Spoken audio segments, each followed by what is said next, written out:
I want to welcome to have you all here. This is the first time we've done this since COVID, pre-COVID, we used to do things like this pretty regular. In fact, many of us that were in any kind of leadership positions spent a lot of time in our cars, to be honest. But this is the first time. Last year, the President AG training was in Tucson and everybody was expected to go up to Tucson. This year, the line has decided that we're going to try and hit the road. So good morning. So this is the first. We are including 3 regions here, right? 1, 2, 4 4 regions here. So we have assistant directors, assistant governors here. Most of you know me, so Archibald, I'm the incoming governor. And we're hitting the road then next weekend. 2 weeks from now, we're in Tucson, doing one at the YMCA downtown. Then we head out to Yuma, and we're going to do same thing in Yuma. And then our last one is in the Marana, Saddlebrook, that whole part of our district. So we're trying to hit the road, and we're going to try and build on this every year. I think us coming out makes a lot more sense than asking you to come in. And most other trainings lately have all been on Zoom, as you all know. So this is again getting in person. Hopefully, if you don't already know your AG, you know them now. Because we have, and Candy's not here. That's who we're missing. Huh? Yeah, I talked to her yesterday. Okay. Make sure, double check, see if she's called or anything. She needs one more name.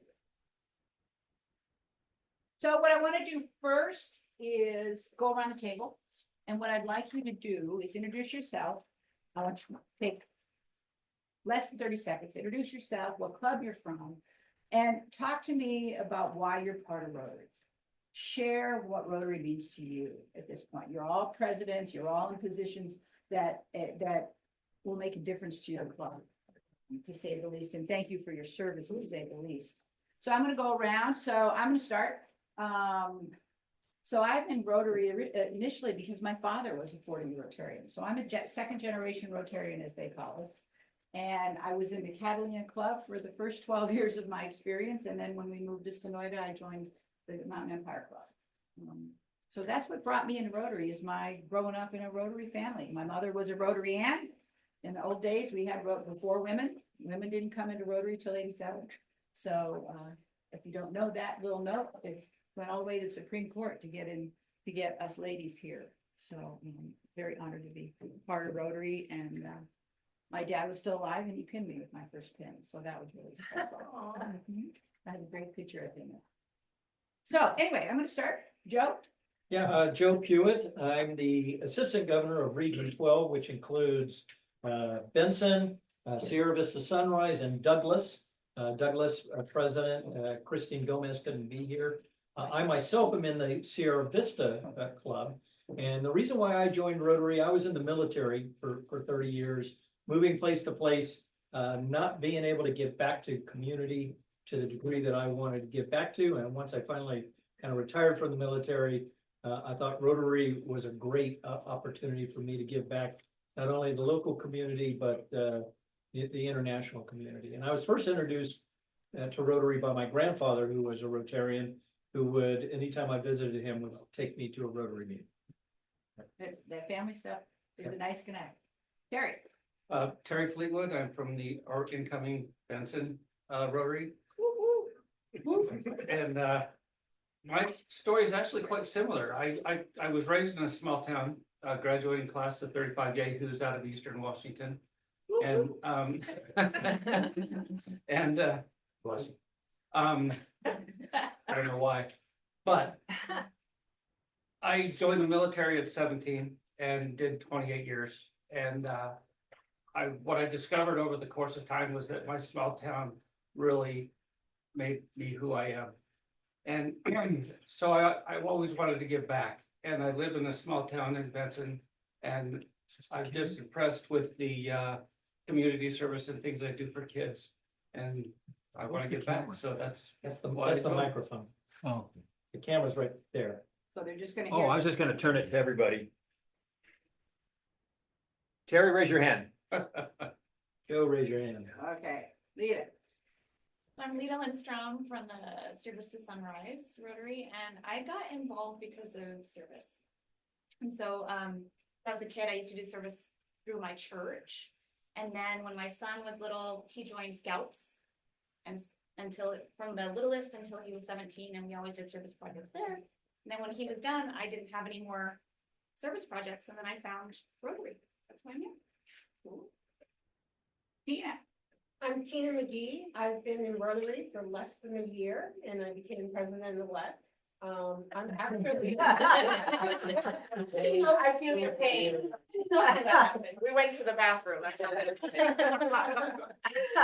I'm actually a full-time RVer and we are looking for a home in Wilcox. And I joined Rotary to help our newly adopted community in Wilcox. cool, welcome. Right. I love Appalachians. So I'm Bud Eckhart from Two Back Rotary Club. I've been a Rotarian since 1985. And I've never been president. And that's it. Really? So there's something wrong with this picture. Right. But I was a traveling salesman for many years, and I knew what a commitment to be the president was. And I always wanted to be, but now I'm retired, and so this is my first year, and I'm really looking forward to it. So how many years has your wife been president? I was just gonna say that, yeah. My wife was president of the Two Back Club 5 times, Oh, my God. because no one else would do it. So you have 4 to go after that. Well, no, everything everybody's telling me that the best day is when you get your pin and when you retire, but past president, but I don't see it that way. No. I'm really looking forward to this. My name is Annalisa, I'm with the Mountain Empire Club. And I had no idea about Rotary or anything like that. I kind of just stumbled into it one day in Sonoyta and I looked around and was like, these are my people. I didn't even know there was a club that was as crazy as my personality is, so. I don't think it's been a year for me either. I don't know, I think I started in June, it's right there. I think my swearing in and All happened at once. it's all 1 year anniversary, so, it's just pretty cool that there's people that have a heart that matches up with mine, and it's been awesome, like, getting to know Terry, we just chatted it up, working, putting away tables and chairs. There's something special about everybody that's in this club, so. yeah. Then there's this guy. Tony Bartolo, Rio Rico, 4th time as president. And again, nobody else wanted to step up, and so, and also my second stint as AG for Region 10. I had promised Sue a long time ago that if she ever became governor, I'd be her AG, and she called that shit in. And You do anything you can. yeah, so I was just gonna be there, but then Don and Bruce coerced me to be AG last year, so I thought, it's okay, get it under my belt, so that way I could be a better one for Sue. And I got into Rotary in 2000. I was a factory manager in Mexico when I came down here, and I would leave 6 o'clock in the morning, come home 6 o'clock at night, and didn't know anybody on the US side. All my friends, everybody I dealt with was in Mexico. And there was a guy that my kids became friends with his kids, and he was a Rotarian, and they invited us to an installation dinner and their Christmas party. And I thought, oh, this would be a good way to meet people on the US side, because I don't have any opportunity to meet anybody on the US side. So that was 2000, and the rest is Same year I joined. and we met at our first pets. She was going as secretary, and I was going, that was 2003. Up in Phoenix. Up in Phoenix, and I was the first time president, and Sue and I met and been friends ever since. Rotary. Steve. Hi, everyone. I'm Steve Johns. I'm from Sierra Vista Sunrise Club. I'm also the executive assistant governor for my second year. I'm an Army brat, and I retired from the Air Force after 28 years. And in all that traveling around, there was always people helping especially when our fathers deployed and whatnot. There were people there to help take care of us. And I started that in high school, continued through my military career to where I got here. And what really got me excited here in Sierra Vista was the 4th of July celebration. So that's when I became a Rotarian. Sandy even has a shirt. I'm gonna go to Les. Oh, there's Les back in the back. Go ahead, Les. Okay, I'll be real quick. Les Orchakowski, I'm really proud to have all of you here and learn more about Rotary. I joined Rotary in 1993. I've been invited to join. And my best Rotary story is planting trees that I'll never see, I'll never enjoy the shade of. And that's always stuck with me. Fun joke was when we had the Pets and People Parade, you had to graduate up, and when you started out, you were the pooper scooper, and I graduated from there to different directors in the club and president, assistant governor, and so forth. So you could have started today as a pooper scooper, so count yourself lucky. That's a parade. They don't know what that is. That's a people parade, starting our 4th of July celebration for our Rotary Club. We paraded anything that could walk up and down the street, and that was kind of a fun Rotary start of the day for 4th of July, so. And I'll thank Sue for serving as our governor this year and help you where I can, and happy that we're all here in person. Did the Zoom person come? The Zoom person's not joined yet, but Les, you have a job at district too. Why don't you mention that? Oh, I'm also happy and honored to help serve with the foundation for the Paul Harris Society and the Triple Crown recognition, and I invite anyone who doesn't know about that to ask me and call me, because we love to have continuing support for the foundation. We're gonna talk a lot about that today. Okay. Candy. So am I just kind of wasting my time? No, this is good, because it's being recorded. Oh, it's being recorded, okay. And will be, but we don't mind you wait, you know. Being on your knees is really not required. Well, this thing's got a spring to it, so I gotta hold it. This. I'm Candace, also known as Candy Pardee. I'm with the Sierra Vista Rotary Club. I have something for Steve Johns in that the Army, when something goes wrong, says FUBAR. The Navy, when something goes wrong, says FUBAR. Marines say FUBAR. The Air Force says oopsie. Okay, just wanted to share. And they all follow us all around. Each day at the Holiday Inn. Exactly. Anyway, I joined Rotary in the Miami Rotary of Arizona Club shortly after women were allowed to join Rotary. And I like to say I was the first pregnant Rotarian, at least in Arizona. I don't know if that's true, but I don't think anybody can prove otherwise. There you go. And so this is my first time as being an AG. Kevin Farrow was the AG and was unable to continue for the second year of his term, and so I'm very happy to take over. What are your clubs? What clubs? My clubs are the Sierra Vista Rotary Club and our satellite club, and I also have Bisbee and Sierra Vista South. The club with direction. Since you were the first pregnant Rotarian, we'll go with that. Did you name your child either Paul or Paula? No. I did. Well, I'm wearing my Hawaii shirt in honor of your daughter. Thank you. You're welcome. Your daughter lives in Hawaii. No? Okay. I'm Casey Harder. I am part of the Sierra Vista Club. I joined Rotary in 2021. My husband actually came as a guest of Candy to check out Rotary and the program that day. He came home and said, I think you need to join Rotary. I was just aging out of MOPS, which is another group that does service projects as well, but focuses with little children. So I was just looking for a new organization to serve the community with. I'm Krista Kroll. I'm going to incoming chair of the Satellite Club for the Sierra Vista, Maine. I joined, I think, in 21 as well. And I was doing a lot of volunteer work through my work, and it just kind of happened organically that the satellite club said, hey, come to a meeting, and next thing I knew, I was a member, and here I am today. So, kind of how it happened. This is a big day today. It is. What happened later? Go ahead.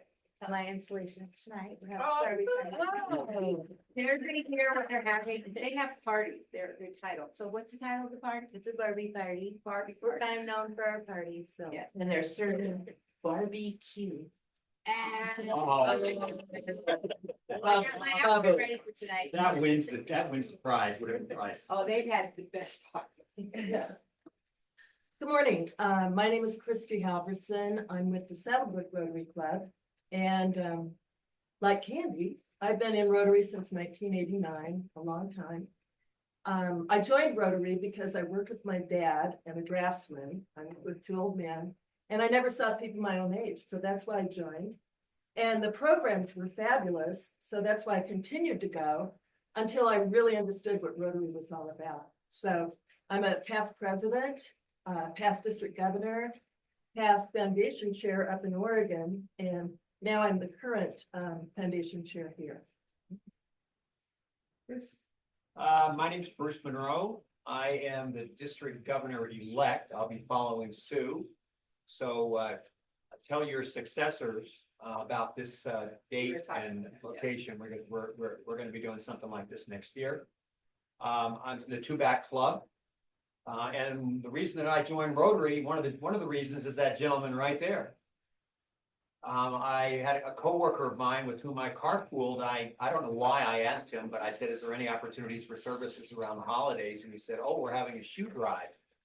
We're giving away 3 pairs of shoes. Bud was a shoe distributor.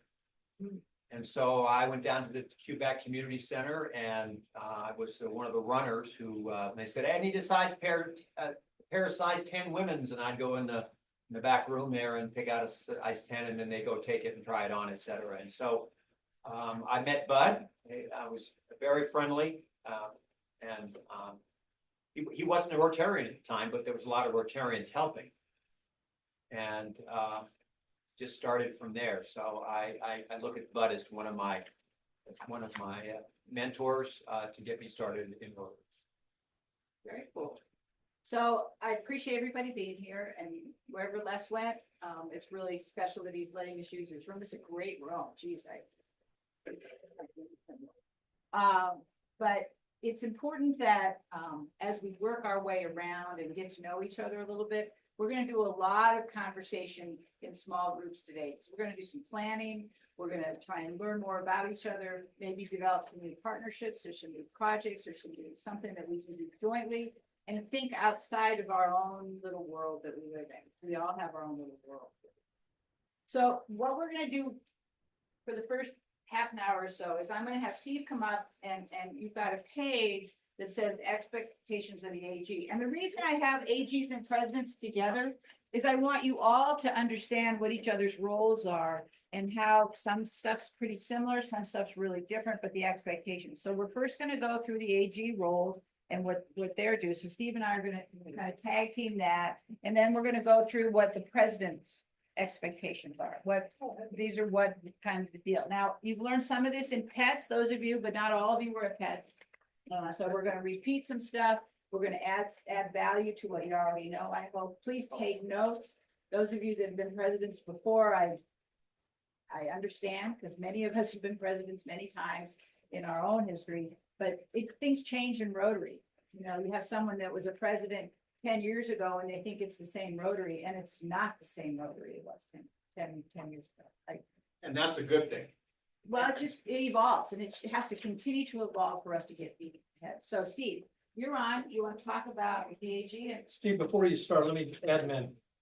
Candy, the gentleman that you said had COVID and is trying to die, has he tried to come in yet? I don't know. It's just sending him a I've got, notice. I'm not seeing him trying to join the Zoom. I just sent him a note. Okay. I'm waiting for you to finish. Howdy, y'all. Hey. Yeah, I grew up in Texas, so I do have some of those funny speech things. But, you know, one of the things Sue's been talking about so early in the morning and at her installation was relationships. If you look at the role of the AG on your sheet, tell me how many of those don't belong under the heading relationships? Building relationships. If your sheet only says role of the presidents, flip it over. And you'll find role of the AGs. He did that to us on purpose. That was a test. I passed. I know. So, of course, there's meetings. I would like the AGs to continue attending monthly AG meetings via Zoom. Third Wednesday every month. I'll send that information out. If the AGs want a president to attend one of the AG meetings, by all means, invite him. It's an open meeting. Sharing district information. What's one thing Rotarians are good about? Deleting emails. You're the winner. We don't share information with all the other clubs. We do things and the other clubs will say, I wish I knew that. So I'm challenging the AGs, the challenge the presidents to open the collaboration channel up so that we're all sharing the same stuff on the same, we're gonna do the same thing with everybody. And to show you how far this collaboration goes, District 5495 will have a new AG, their first AG starting this year. PE&AG, I'm sorry. That gentleman will be joining us on our AG calls.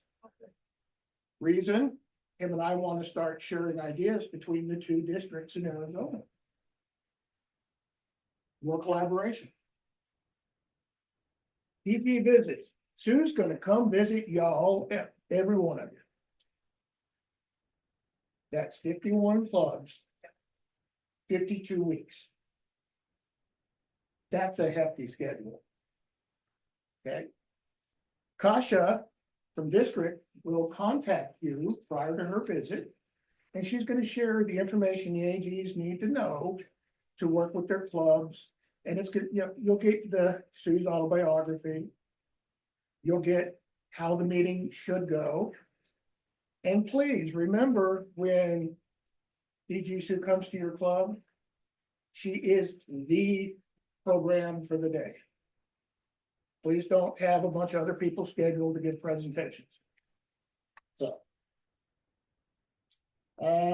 Roll at pets. How many got to go to pets this year? How many AGs got to go to pets this year? They have an awesome AG session there. They didn't have it before.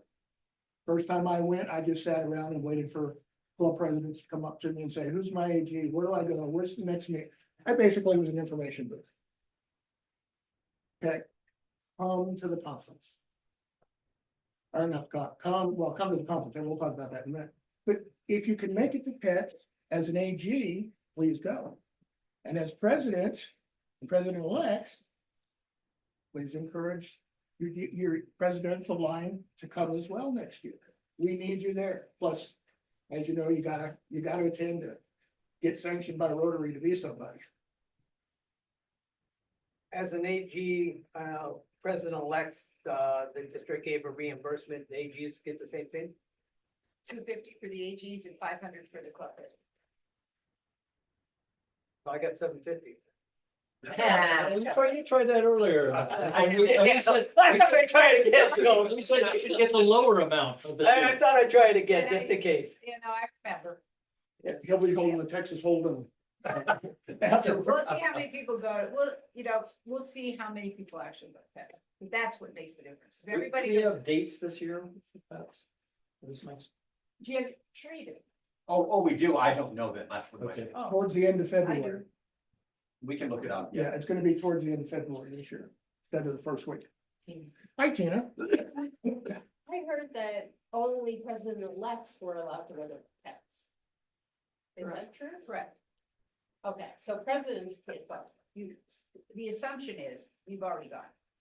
Okay, so But I if- missed my chance. But if you're a So, second but- year president, But if someone really wanted to go from the district, I would be okay with that, from representing their club.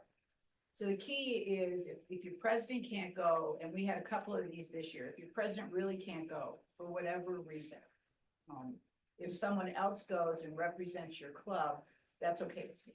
And that's a district decision. That's not a Pets International. That's our decision. What we found over the years is that, there are some people that don't travel at all. I mean, we have people in our district that just don't travel. I can't imagine that, but that's what happens. Preferably the president-elect. But if for some reason that is an impossible reason to change and you can have someone else going instead, that's okay too. So I asked the question, but I actually have it in my calendar, 21 and 22 February. Right. Is the Friday, Saturday, and then if you travel, it's Thursday and Sunday. Don't they have something in Sunday morning too? Usually it's some. Oh, do they? Yeah. Okay, and 23. They yeah, usually it goes have, till about 11. yeah, it's done at lunchtime. I did want to also say that as when I was the president-elect nominee of my club, when Fred Shirley was the president-elect, I paid to go on my own dime. It's not like somebody says, no, you can't come in. Not at all. Yeah, the site's open to anybody who wants to, any Yeah. Rotarian that wants to sign up. So it's not limited. Say the least, but it's planned for every club, and I'll be honest with you, usually about a little more than half of our clubs go. So what happens then for those that can't go and can't send anybody from their club, the club and the district in Hawaii puts on an online. Yeah, I attended that. You attended that, so you went to Pets. I mean, then basically you didn't go, but that counts for your club. Okay. Yeah, we should have that. And what I want to say about attending Pets virtually, I was president during COVID, so I got to go to a virtual Pets. I learned some things, but not near as much as I learned when I went in person. Right. And no, I do not like LA. I don't like traveling there. It's a pain, but Pets is great. So, I would pay on my own to go again. Really? I would, yeah, it was Okay. great. And I will say, I learned at Pets that our district is very different than other districts. And our conference of clubs, if you cannot make it to Pets, our conference in October is very much like Pets. Yeah. It I has plan on the going to that. same feel. It has the same education speakers. It has the same feel. And apparently not all districts have that opportunity. and Sue has surprises for everybody at this conference this year. I haven't seen them all, but I've heard their surprises, and knowing her, a lot of you know Sue very well, right? You know she's full of surprises, right? Okay. Sue, I'm gonna save this marketing one till last, because I'm not sure what we're, I can talk about that. okay. Share annual calendar, oh my gosh. How many of the clubs, how many AGs go out and actually share stuff to the district annual calendar? Events you're gonna have. Sue makes us. Sue makes you. Yeah. MER. Yeah. Yeah. How about the other clubs? Anybody? Guess what? When we go to DAC-DB, it actually gets easier. I even learned how to use DAC-DB and put events out, and it's amazing compared to what we have right now. What we have right now is not bad. But I encourage all of you to at least go out and look at DAC-DB. If you don't have your login credentials yet, let Leo Lawrenson know. He picked up a new nickname in a meeting recently, because DAC-DB kept saying lean on Leo, so he's now LOL. And that's true. So does everyone in the room know what we're talking about in regards to DAC-DB? I see some people with questions on their face. In Club Runner? Terry, do you know that? You know what's going on with the DAC-DB stuff and Club Runner? Yes, yes, I do. My concern is the fact that the things I've tried to get into until I'm actually installed or what have you. Just call him. Yeah, because the first thing your club's gotta do is click on to share information with that DB. There's, We brought a computer just to check your club to make sure your club has already done that. We have about 10 clubs in the district that have not done that yet. and it, when you toggle on to share information with that DB, that does not do anything to your information being shared with club. And with billing coming up, we need to have we need to have that done because your billing won't be correct unless that's done. Okay, so how many people have heard of that DB? How many people have actually gone out and tried to get on it? We have somebody here, Adam, no, okay, And you'll learn. So That's- Club Runner, when we say Club Runner, okay, this is a new platform that the district has purchased and become a part of. It's free to the clubs for Club Runner cost. So now the district is managing the cost and the basic DAC-DB information system is free to all the clubs, including the satellite. So I'll have Bruce take a little time with you today, maybe at lunch, and you can look at what it is and understand it a little bit, because it's important that you're a part of that. Now, you're a part of the Sierra Vista Club. So you're probably already on, but you need to know what's there. Yeah, and Sarah Pacheco might have already. Oh, I don't know. Yeah, so, but you need to know. Okay. so Lita, I showed you Ignite a little while ago from DAC-DB. What do you think about the mobile app? It looks more intuitive. Yeah, they're a nice mobile app, and that's all part of the deal. Yeah, that's all part. There are some additions that you can purchase. So I know my club is interested in purchasing the financial one. It's like $125, which is a lot less than we're paying for. Yes, so every club has that choice. And the other thing that's going on, I'll just add on to this, is that we're encouraging every club at a club meeting with all your members to have a visit from DAC-DB. And some people have done it. Tony, Yeah, you've already done it. How'd it go? we did it the other day. It was really good. She's real thorough and it's a good program. It isn't just for officers. Yeah.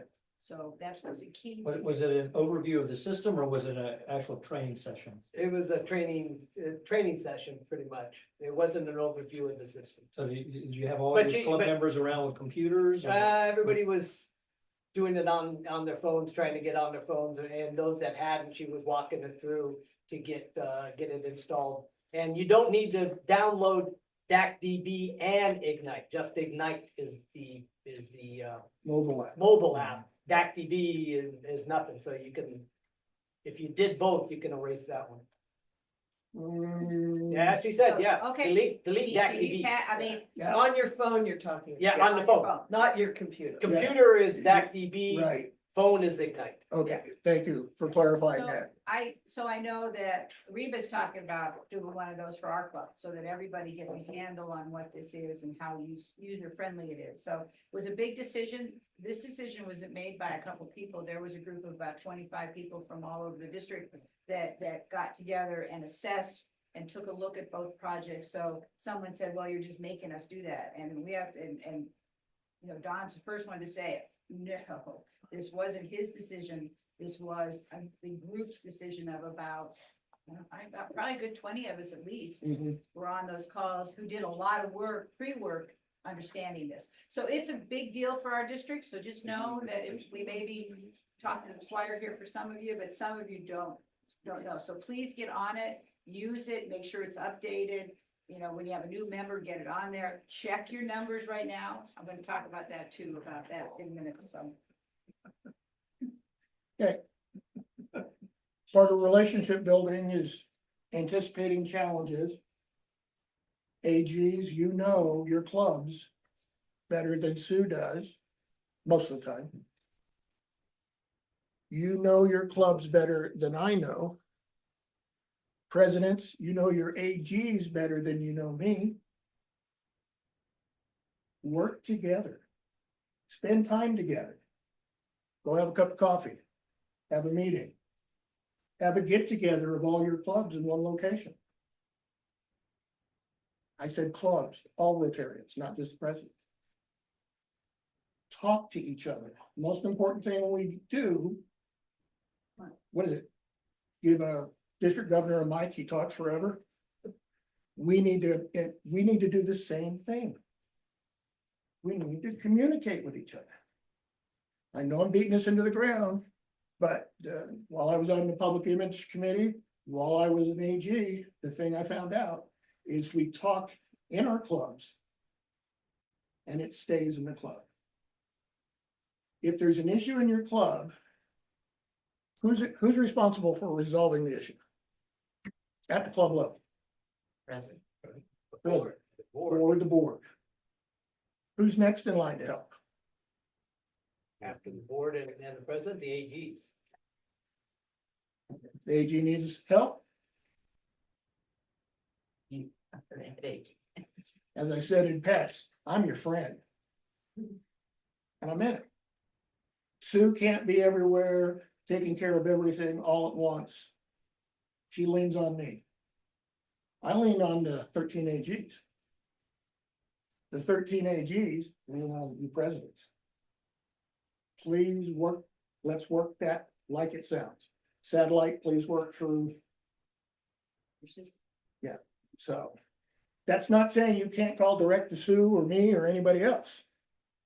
But please try that route first and see what you come up with. Another thing I will ask, if you call me up and say, where can I find something? Where's it at? Who do I call? My first question to you now will be, what'd you find out during your research? Why? I get multiple calls every day asking me when the district conference is, when PETS is. Who's training somebody? What's that DB? I say, have you called your AG? No. Have you called your president? No. Have you looked on the district website? No. How many of you here know we have a district website? How many of you go out to it at least once a week? Once a month? Daily? Why do I go daily? Because someone calls and asks me a question that's on the district website. The annual calendar is there. The list of district officers to include the AGs and y'all about to be presidents. You're on the district website with your contact information. Yes, Bruce. But after saying all that, personally, I'm glad they call. At least it's a chance for a learning moment to maybe go through those kind of where you can get it, but don't hesitate to call. Oh, please don't. But just know I'm going to ask you if you've done your research before you call. Or show them how to do where they can find it. Once I find out. But one time, fool me, what's the saying? First time it's on me. Yeah. Or the first time it's on you, second time it's on me. Try not to have too many second time. I'm not trying to be mean. I have a wife. I have a life. I would like to not be the district website for everyone else. no, I don't want to be the operator with the, Lily Tomlin plugging the phone lines in. You're not Google. I'm not Google. There you go. I went back too far. Lily Tomlin putting the phone things in. That's really Rowan and Martin's laughing. I know, I get it. but Is this the party to whom I'm way- speaking? There you go. Yeah. Okay. District conference. AGs. You have a job. Job is silent auction. Tony, do you remember silent auction from last year? Yeah. What was it? It Don't be was quiet about it. It was baskets. Yeah, Baskets of what? Baskets of things that represented your club. And two back in Rio Rico paired up together since we are 10 miles apart and got things that represent our area. I did spices and chilies and things like that, and you guys did jewelries and that. So One of Joe's clubs brought a huge basket of stuff. We did, we did whiskey. What's it for? You didn't say what it's for. I'm getting there. Okay, presidents, do you know what it's for? since you're gonna be asked to help put these baskets together, and that's gonna take club resources and time, and you know what that money's for that we raised in the silent auction each year. It's to help pay the cost for the youth attending the conference. It's to defray their costs. Otherwise, the district has to pay for that. We made about 3,000 last year. So each year we've increased how much we've been able to bring in. So the challenge AGs, hint presidents, is to come up with ideas that will bring more than $3,000. And some clubs bring them in, on their own too. Yeah. There's some individual clubs that usually Yuma always has individual clubs that like this. So that's okay too. And we had several people that brought their own single item they wanted to put out there. So the sky's the limit as long as it's not obscene, fattening. Remember, is it the truth? Is it beneficial? Last item is coming up soon. I believe in August. August 4th, they're gonna do interviews for the district governor for 27-28. Each region has to have a representative who will interview and vote on that incoming district governor. Does not have to be the AG. However, if the AG can't find someone, you're automatically nominated to sit on that call. Yeah, it's a Zoom. So please, this is very important because this is your chance to see who is out there that wants to be district governor and have a say in who gets that seat. August 4th is a Sunday. It's a Sunday. Okay. Yeah, we started doing that a few years back, Joe. So you're gonna talk about marketing? Yeah, I'm gonna talk about, so this year, the zone. So the structure of Rotary is Rotary International and then what we call zones. And zones are made up of a geographic area. That geographic area then has districts, which we're one of the districts in our zone. And then we go to clubs. So that's kind of the structure. So the zones, most of the zones are paired with another zone. So 26 and 27 are our zones. And our zone has a website, if you ever wanted to understand that a little bit. And they put on things like the Zone Institute happens every year. This year it's in Spokane, Washington. Last year was in San Diego. It's a training. It's also the training before the zone, there's training for the district governor nominee and the district governor elect. So there's some formal things to it, but the actual zone training, which is almost like another district conference or another international assembly. They're big events. This year, like I said, it's in Spokane. So we the person that we're going to elect in August will attend that as an emerging leader. They have an emerging leaders line project there. So they get to go. It's open to anybody. So check out the zone website. There's lots of information on that zone website. So that's another whole training in itself. So what the zone has done this year is they've had made available to every district, and there's 30 districts in our zone, the paired zones, 30 districts, just like us. They've made $3,000, a matching $3,000 grant to the district to work on district marketing. So what you're going to see rolled out, I'm hoping it gets rolled out at the district conference, exactly what that plan is. We put in an application. These will be opportunities that we'll all be able to take advantage of. All kinds of marketing stuff. The people that we have on that team, there are communication teams. So that's going to roll out and you'll all be affected by that because I think it's really going to be like a whole region. There'll be internet stuff. I don't know all the words because I'm not a computer marketing person, but we've got a team of people that know all the words that count and how you build those different kinds of platforms. I mean, I'm still a Facebook person and I know for young people, I just get laughed at all the time. There's so much more to that. And as you all know that we need to get our population is aging out. So we're working hard on another level of folks. So every district has a plan. So we did ours. There'll also be some training that comes out of that plan that they're gonna share with each club to do things that I don't know how to do, but I'm gonna learn. And for those clubs that don't know how to do some of this stuff, they're gonna do a real basic plan to help you get your information out in the world we live in.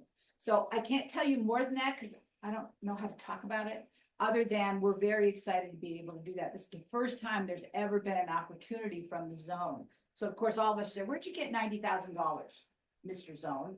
And what happened is our zone director said, you know, over the years, many years, we've made a little tiny profit off the Zone Institute or off something we've done, and we just stuck it in an account. And we've decided this year just to get rid of all of it. So 28 out of 30 of the districts applied for that money, which is fabulous. I know I don't like to leave any money on the table. So you're gonna start hearing more about that, and I think the rollout of it will be during the district conference. So just be prepared. So we're pretty excited about that. I don't know what it's gonna look like. Talk a little bit about that. Yeah, real quick. One of the things they're gonna do is show you how to do a Google business page, so that when people search for Rotary in your area, your page will pop up, and it makes it easier for them to get directly contacted with you. So that's one thing they're gonna teach us, and then there's some other district level and a few other things to be able to help you be more out there on the web. So It's called search engine optimization, SEO, search engine Some people go, optimization. oh yeah, I know what that is. I don't know. Well, yeah, I know about as much as what the 3 words mean, but I don't know exactly, you know. So the key of that though, just be prepared, because if that starts happening and we get people interested in being part of your club, the follow-up is key.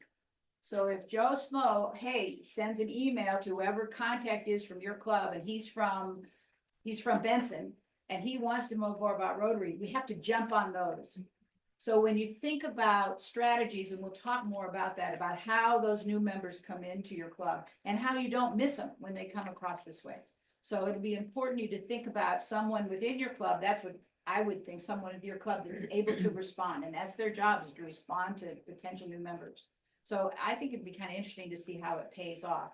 One district in California did this last year, and they increased their retention and their new members by quite a bit, because people got immediate results back. Up until now, it bounces around, that information. So hopefully we'll see how it goes.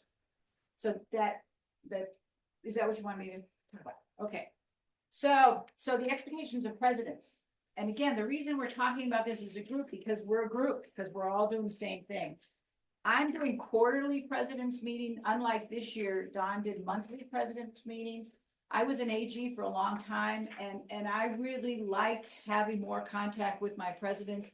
I always felt like we were double dipping with having monthly president meetings and monthly AG meetings. So I want my AGs to own the information and get it out and to share it. I don't have to do that, but I am going to do it quarterly. The first one, get it on your calendars, July 22nd at 5:30, and I will get the link out for you, and it'll be the same link all the time. And you get that from Kasha. We already talked about DAP-DB. We talked about the district website, how things are changing. Get on See, there. if I could make a Oh, comment. go ahead. Something this last year that I think we need to do a better job at the district level. It wasn't always clear to me as an AG when, for instance, you would send out your action items, what information had already been shared with presidents and what hadn't. So if we could just make it clear, and if you're gonna give me a tasking, I just need to know whether or not the district governor has already shared this with the president. Has there been a separate email, or when you communicate with presidents, if you'll CC your AGs on those, that will again help me as to know whether they've already been informed or not. And But- also, AGs are welcome at the president's meetings. Yeah. So, I mean, both ways. No, I have the same issue, so Okay. I get those issues. And like I said, it all goes back to. We Yeah, have to if we communicate just better. indicate when, Right. you know, if you're talking to an AG, you know, let the AG know whether the president has been informed of this or not, and will not, except through the AG. So, Right. or it will My- also be brought My up. hope is as we evolve the AG job as the giver of information, the president's meeting for me is, what I see a president's meeting is, I just like to know what's going on in the district. I love hearing about events and activities and all that kind of stuff. And as you know, this year, the district governor line has worked really hard to try and get to as many events and activities as we possibly can. We have the district governor line, which includes the past district governor, the district governor, the nominee, the elect, the district nominee designate. We're trying to make sure that someone from that line is at his, we made about 90% of all the events in the district, someone from that line was there. So we really want to continue that. So you got something coming up, and I'm on everybody's Facebook page. So but that's as far as I can go. So that's where I hear about stuff. But if you can get it on that district calendar, that would help all of us make sure that you get to see us. We want you to know who we are. The worst thing I remember being a member, and I didn't know who a district governor was. They'd show up at my club once a year, and I had no idea who that person was, or even what role they were. So we're trying to improve that. Club visits. So again, my job is to come. That's part of my responsibility. That comes from Rotary International to see every club. So I'll be coming to your club. My schedule is on the district calendar already. So check the district calendar. If that date that's on there doesn't work for you, you just need to let me know. Check the district calendars. I mean, I could bring you a copy of all that, but I think you need to go and find. So I'll have those done. My goal is I'll be mid-December, I'll be done with all my district visits. Now, if something happens and something changes, you know, that's always okay. What's really important is to know where it is. Kasha will be in touch with you. You all know who Kasha is? She's our district administrator. Okay, she'll be in touch a couple weeks before each visit with you. She'll make sure that you're still meeting on Thursdays at Les's office. I'm making that up. And you haven't changed your spot, because that's really tough when you show up and it's not the right place or the right time or the right date. So Kasha's really working hard to keep that current, so I don't go on a fishing expedition and no one's home. So if something changes on the date that you're scheduled for, let her know. You'll get a packet from her before I get there. I'm not going to do anything like this, just so you know. Mine's all going to be conversation and an interactive kind of meeting with all of you. There's just so much, but I really just want to share kind of the vision. The Magic Rotary is such an incredible theme this year that it's fun to talk about. And as you all, those of you that know me well, that's my whole mantra is, let's just have a good time together, because I think the relationships are based on what we do together, whether it's service, whether it's socials, whether it's the Barbie party, whatever it may be. When's the Ken party? Well, my husband was gonna dye his hair. Yeah. I said, you're not. So it's important to get to know you, and you to get to know me a little bit. And I think those of you that came to and thank you for those of you that attended my party, because that's what it was. It was fun. We're trying really hard to make sure that pulls people together, not make it too formal. I know some in the old days, pre-COVID days, we were a lot more formal than we are. And Those decorations were something. well, that's that group right there. Yes, They were, and the cake. Yeah. Steve's wife made a cake and it was gone. I mean, we had 170 folks there. So I think people had a good time, and thank you for coming for those of you who did. Check the district calendar. Make sure you go in and check, let Kasha know. I need all your club officers in DAC-DB. So get those in there. If you're not already on DAC-DB, get your officers in there. And key officers are secretary, treasurer, and foundation. Key officers right now. We need those, and membership. But I'm just saying, right today, I need for Rotary International, these are the three I need, and membership. Get those in there. I know it makes a big difference, because they're going to start getting information. Otherwise, you get all that information. Talk to your team about that. The treasurer is really important, because it's coming up on dues time.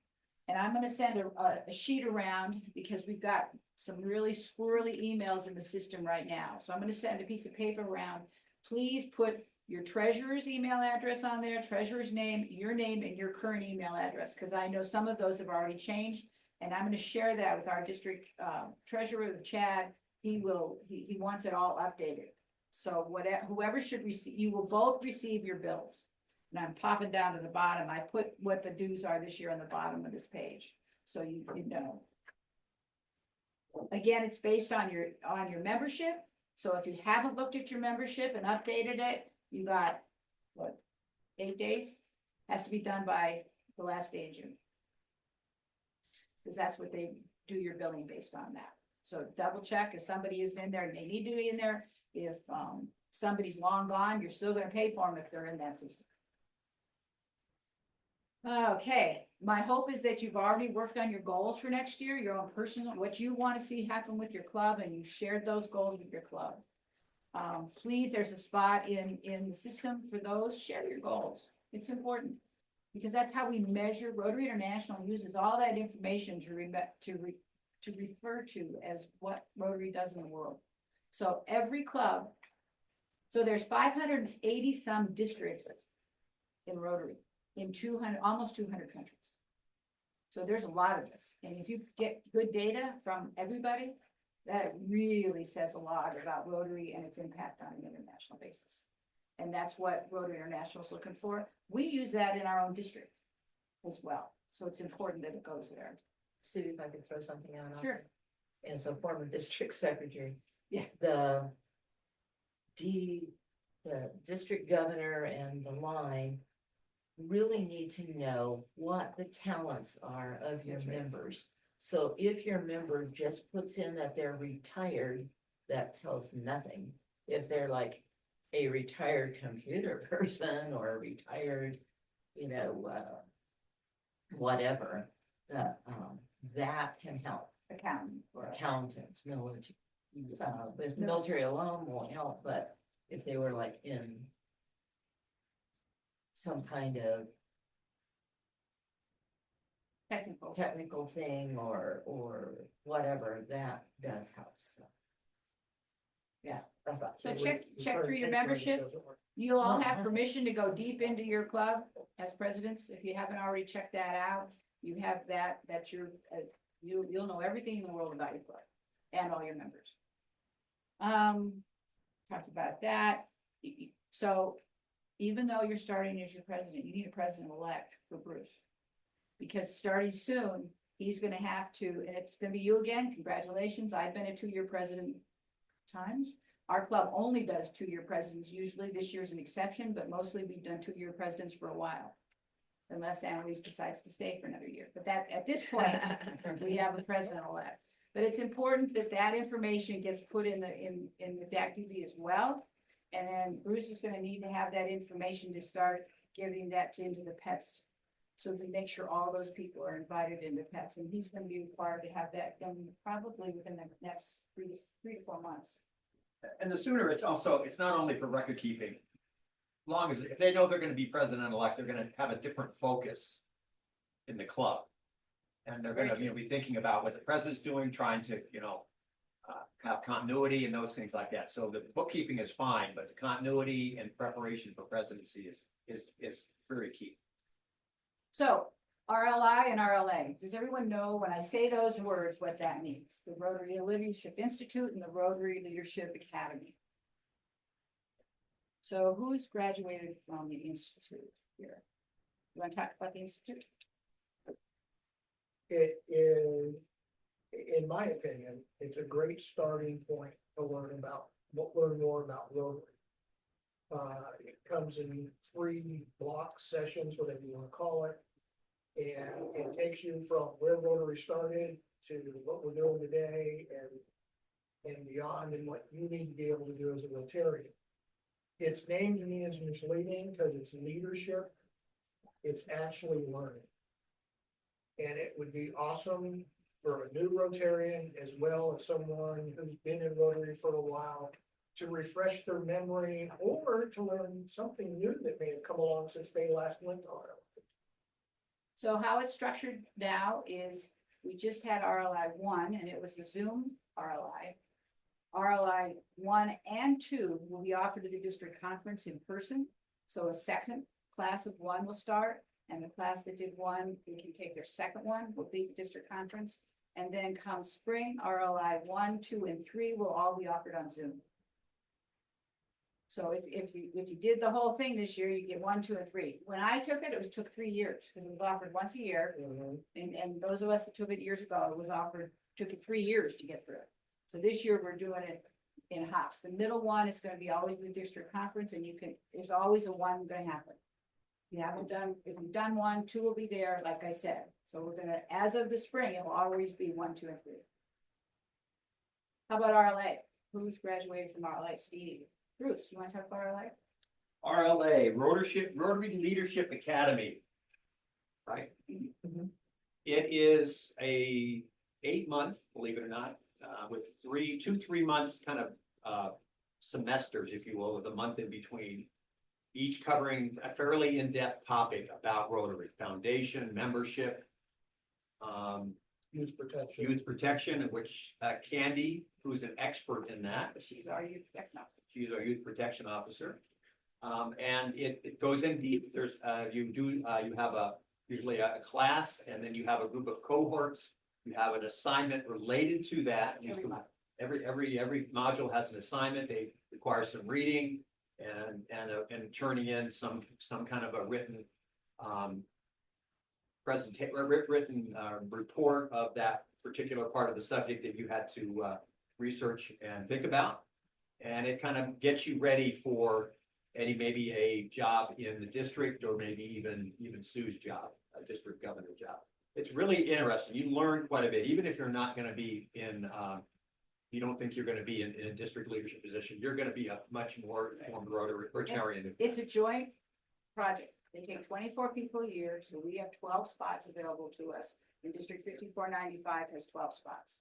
So if you have any interest in that, as soon as if it's something you'd like to do, we need to know, because we have to nominate people for that. So I want to put that word out. Please share that with some of your past presidents, share that at a club level. There's people in all of your clubs that would really be fabulous part of that system. And it's a once a month Zoom and homework, basically. And then at the end, there's a presentation. So you're in a little, like these 3, you guys, example, would have a topic. One of the topics this year was succession planning. They spent 4 months planning a presentation about succession planning, and they're gonna roll out what they did at the district conference. So that's a change. That's a good thing. What's the deadline? I think it's in August. Okay. Yeah, it's soon. I mean, it's before September. So that has a small cost related to it. I think it's $50 or $60. I mean, if there's a cost related, some clubs pay for that for their persons to go, and others pay it out of their own pocket. So everybody does it a little bit different. And guess where you can find more information about RLA? This website. I recommend you Google it rather than try to find it on the district website. So we talked about the marketing plan, district conference we've talked about, 18th and 19th of October. We have positions open in the district if anybody's interested in being on one of the committees. We have a mental health, we have a ton of committees, and we'll send out a new list of committees after July 1st. There are positions on all of those, and you can go to any committee meeting you're interested in. I know we started a new mental health committee this year, and that's just taken off. And they're doing some really cool stuff. They're gonna do some stuff at the district conference as well that I think is pretty cool. In regards to that issue, there's committees on just about everything. But if you're interested and look on the website, because they're all there. There's also positions available on the district finance committee and the I think of my own the corporate board. There's always a past president position on the corporate board, and there's one comes up every year that's elected the person is nominated and elected at the council legislation during the district conference. And then there's a position in the finance that is a roving position that it's a 3-year job. And those are really interesting. They're once a month, once a quarter Zoom calls us all. And we really learn more. Let's see. I talked about that. I talked about the dues. You've got all that. So I think I've gone through my list. Any specific questions? Can you, Sue, can you talk about what does the district use our dues for? Budget. Okay, so district has an operation budget, and that covers basic operate, like right now it's gonna cover things like the TV. But don't tell me Okay, until Right, Tell I should have brought that, I should have brought that. So there are expenses related to my position that have to get paid. It pays for, the training for the district governors, which is a big hunk of money out of there. So like the district governor and the line are required, if you're in those positions, are required trainings that the district sends us to. There's money in there for positions to go to partially pay you to go to the international convention and represent your district, because you again represent your district. We have the zone stuff that comes out of that part. The other expenses are helping support the foundation, helping support activities that are related to operating. So we have some finance expenses that are in there with our finance department, because we pay for different tools that are used within How about finance. that $500 stipend for the Well, PEs? that's in there. Okay. That's in there, and I'm hoping, we'll see how we do this year. We're hoping to up the AG allotment, but we've got to see how many people, how much money we have. Right now, each district that sends somebody 2 pets, not that you go online, but you have to go. You get a back of $500, and that started 15 years ago. That started a long time ago, a district governor. It would probably be useful to put out like a little paragraph that a president can use in their talking points. As, Okay. this is where your dues go. You know, Good idea. this is, you know, because we get questions among our club Okay. members as to what is this, you know, $59 that I'm paying a Right. year for this? Let me write What it is the down. district doing? You know, how does that I'd be benefit happy. me and the club? And know that the district budget is passed out prior to pets. Yeah. And everybody gets all the president-elects, it has to be voted on at pets. So you probably have in your archives, I'm just saying, example, you probably have a copy of last year's budget that got approved there. And you're always I'm just welcome saying to a little, find it. No, I got it. elevator speech. I The got it. president can tell their members, this is where your money's going. Right. This is how it benefits you sitting in this room, you know? No, good idea.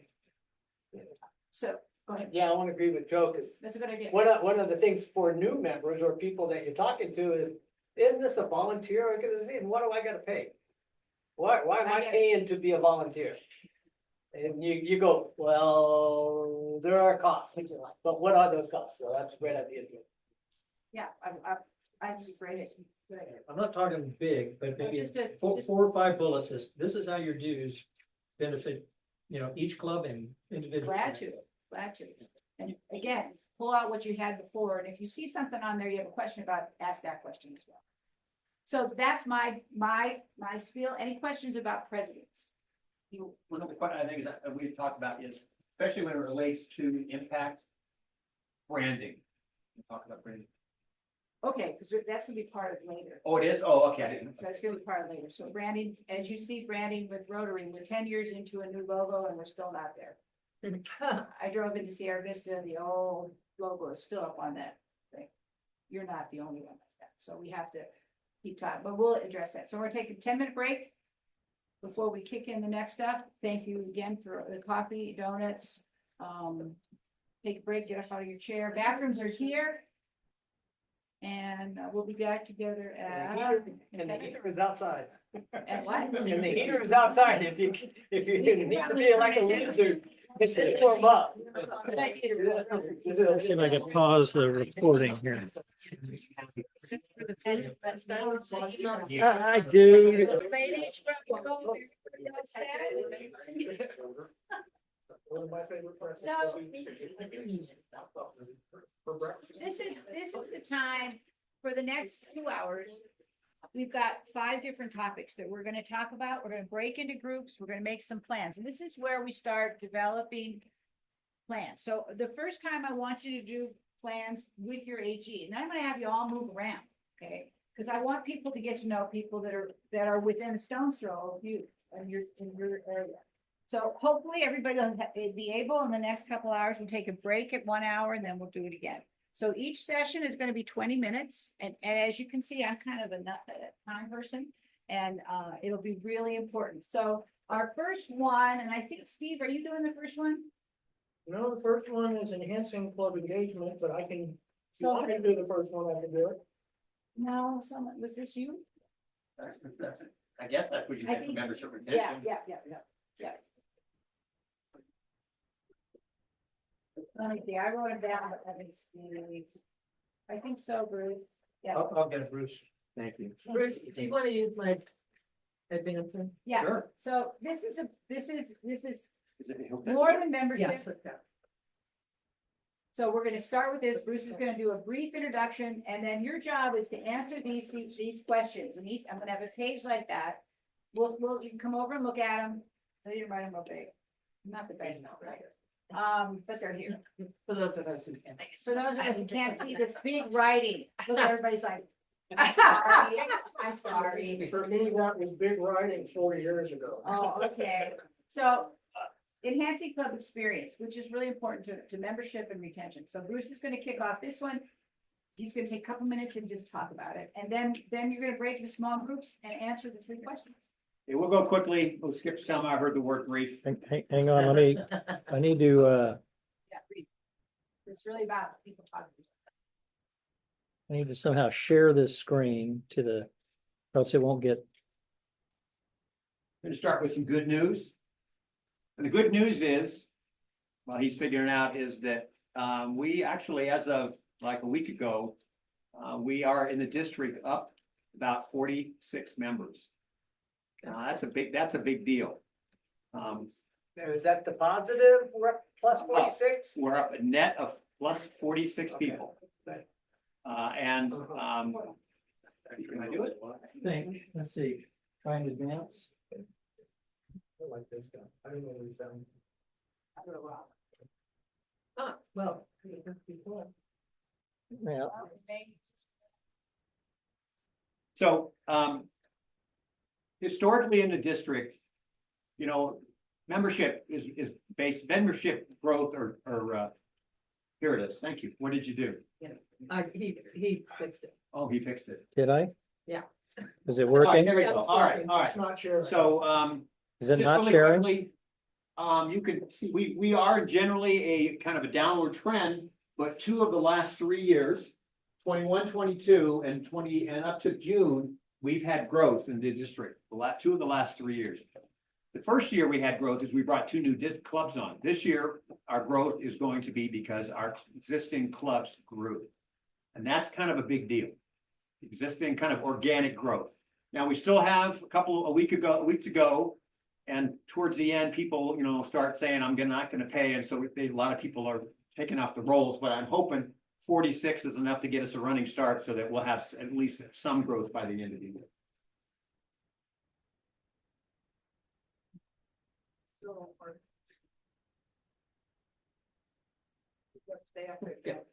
Next slide out now. So.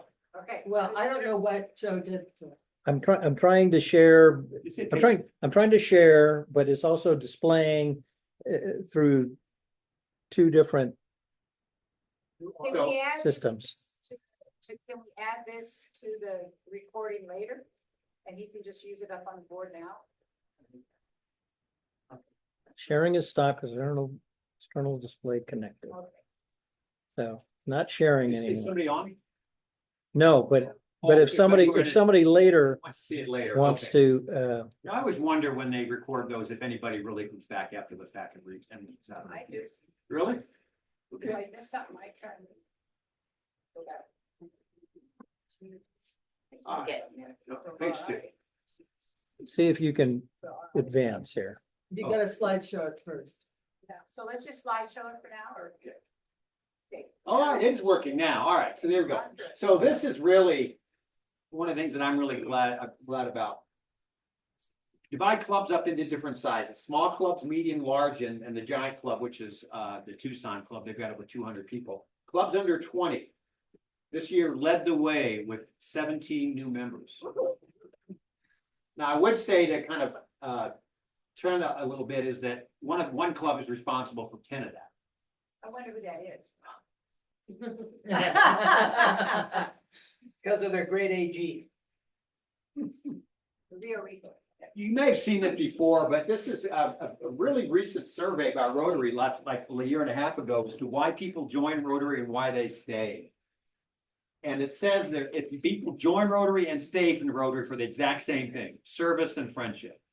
In fact, later on, after 3 years, the friendship is what's the biggest increase. They've already there for service, nearly a 10 point increase in friendship. That's how you start making a lot of good friends. But here's the one that I really, and this is talking about member engagement. I went and looked at all the resignations in District 5500 since COVID, last 3 years. And when a member leaves, when you go into the system to say, you know, Joe Blow is leaving, they want to know why. And so everybody there's a whole drop-down list as to why they leave. Well, here are all the reasons. And I'd like to point your attention to the two that have the kind of a cross-hatching in them. 17% by club's own admission say that the person left because they were disinterested in Rotary. Another 25 is, we don't know why they left.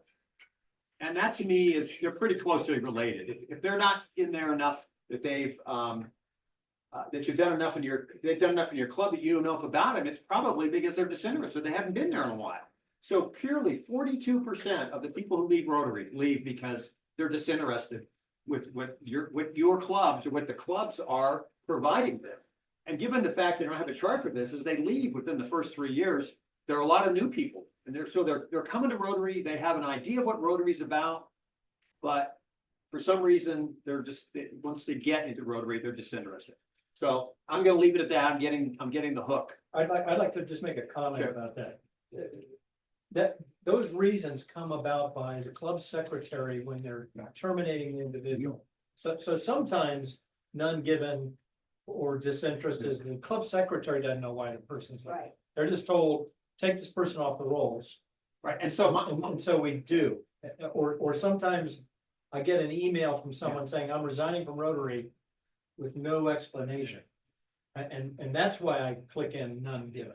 But yeah, you could, yeah, but that tells me then they probably weren't making a big enough impact in your club that you had an idea that they were getting ready to leave or they had a problem. Correct. So that they're kind of related.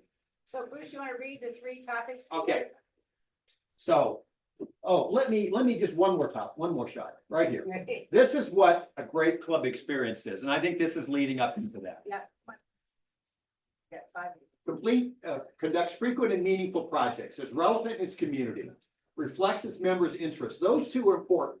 Has a unique identity and advertises it. There's a lot of competition for your time. And if you have a niche that you fill, that's going to make people want to do it. Tries new ideas and just gets to the fellowship and friendship. It's fun. So every club does this. It's how well and how frequently you do this. Okay. What factors contribute to low engagement? How can meetings become more interesting and valuable? What activities could increase member participation and involvement? So let's break into small group. How about these 4, you 3, and that line over here, and answer those questions. You've got about 10 minutes to talk it through and think about how you'd like to do things different within your own club. So we'll read that again. You want to read it again, Bruce, with 2 questions? Okay. What factors contribute to low engagement? So did everybody hear that? What? Keep that up there. Keep that up. I was doing a little. What factors contribute to low Come engagement? on, Tina. How can meetings become more interesting and valuable? What activities could increase member participation and involvement? Opportunity to share information. So I'm gonna get started. You guys, Okay. what did you come up with? What factors contribute to low engagement? We said the age of the club members, the average age, sometimes the lack of projects and activities. And to gain engagement, diverse projects would be good. So just diversifying projects. Yes. And what do you mean by that? Example. Well, we have a lot of different ages and talents in our group. And so we have a lot of different projects, and so something's gonna be good for each member. So the rest of part based on member? Yeah, Okay, because if we have the older ones, there is something they can do in a certain project, and if we have younger ones, there's always something they can do too, so. so does that partially answer what can make these meetings more interesting? Yes. So, that is one. But, how can meetings be more interesting and valuable? To have good speakers and relevant topics.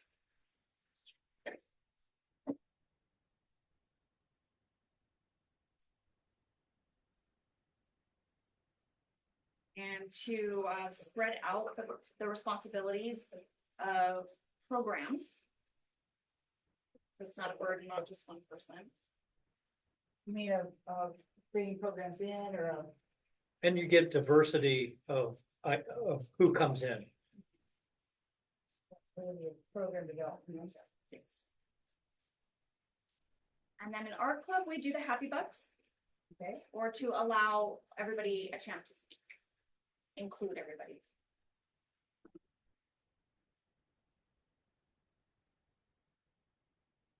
And then what activities could increase member participation and involvement? We have more diverse projects. Okay. Kind of goes along with that one.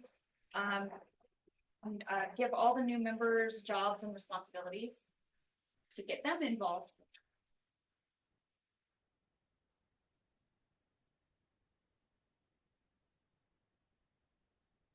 And then being out in the community doing all these projects draws attention to you, so that's good. And then advertise on social media what you are doing in the community.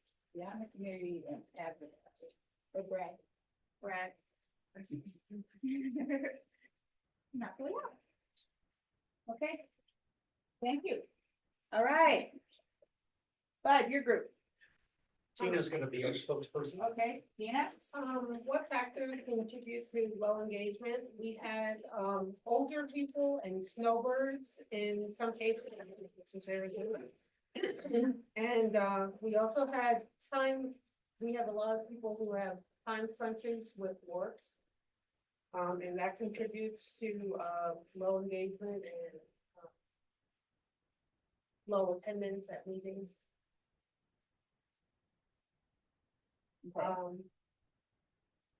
How can meetings become more interesting and valuable?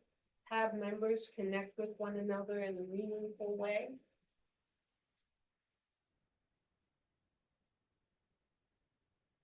Give me an example.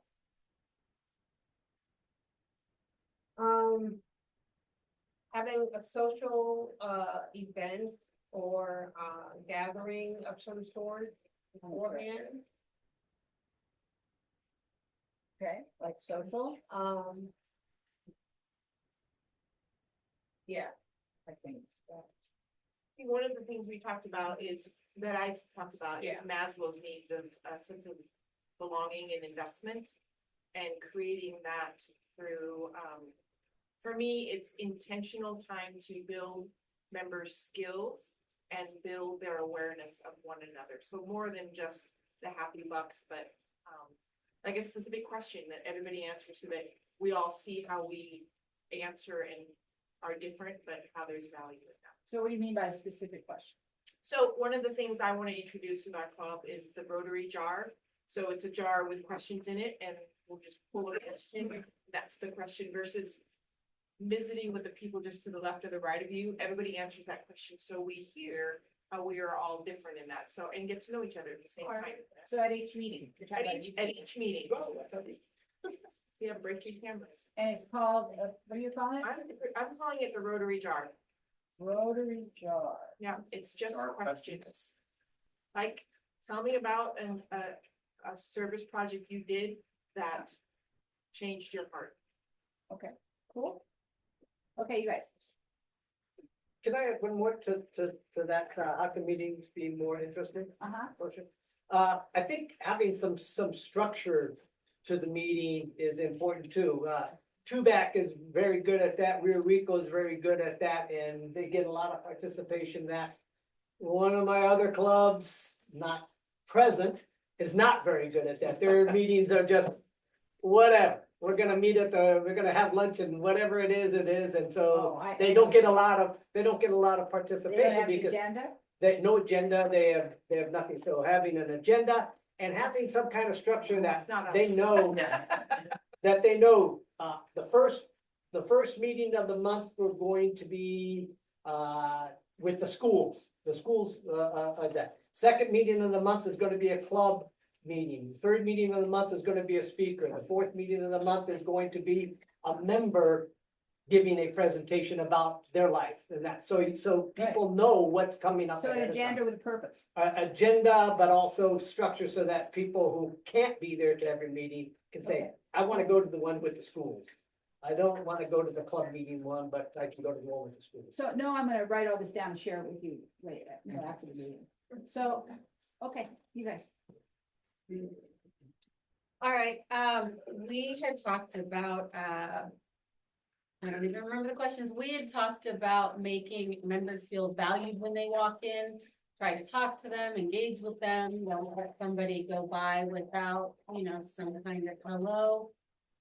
Christy had said that in her club, the president has a PowerPoint presentation and he has interesting history questions and kind of sees who in the group can answer them and awards candy for those to improve engagement.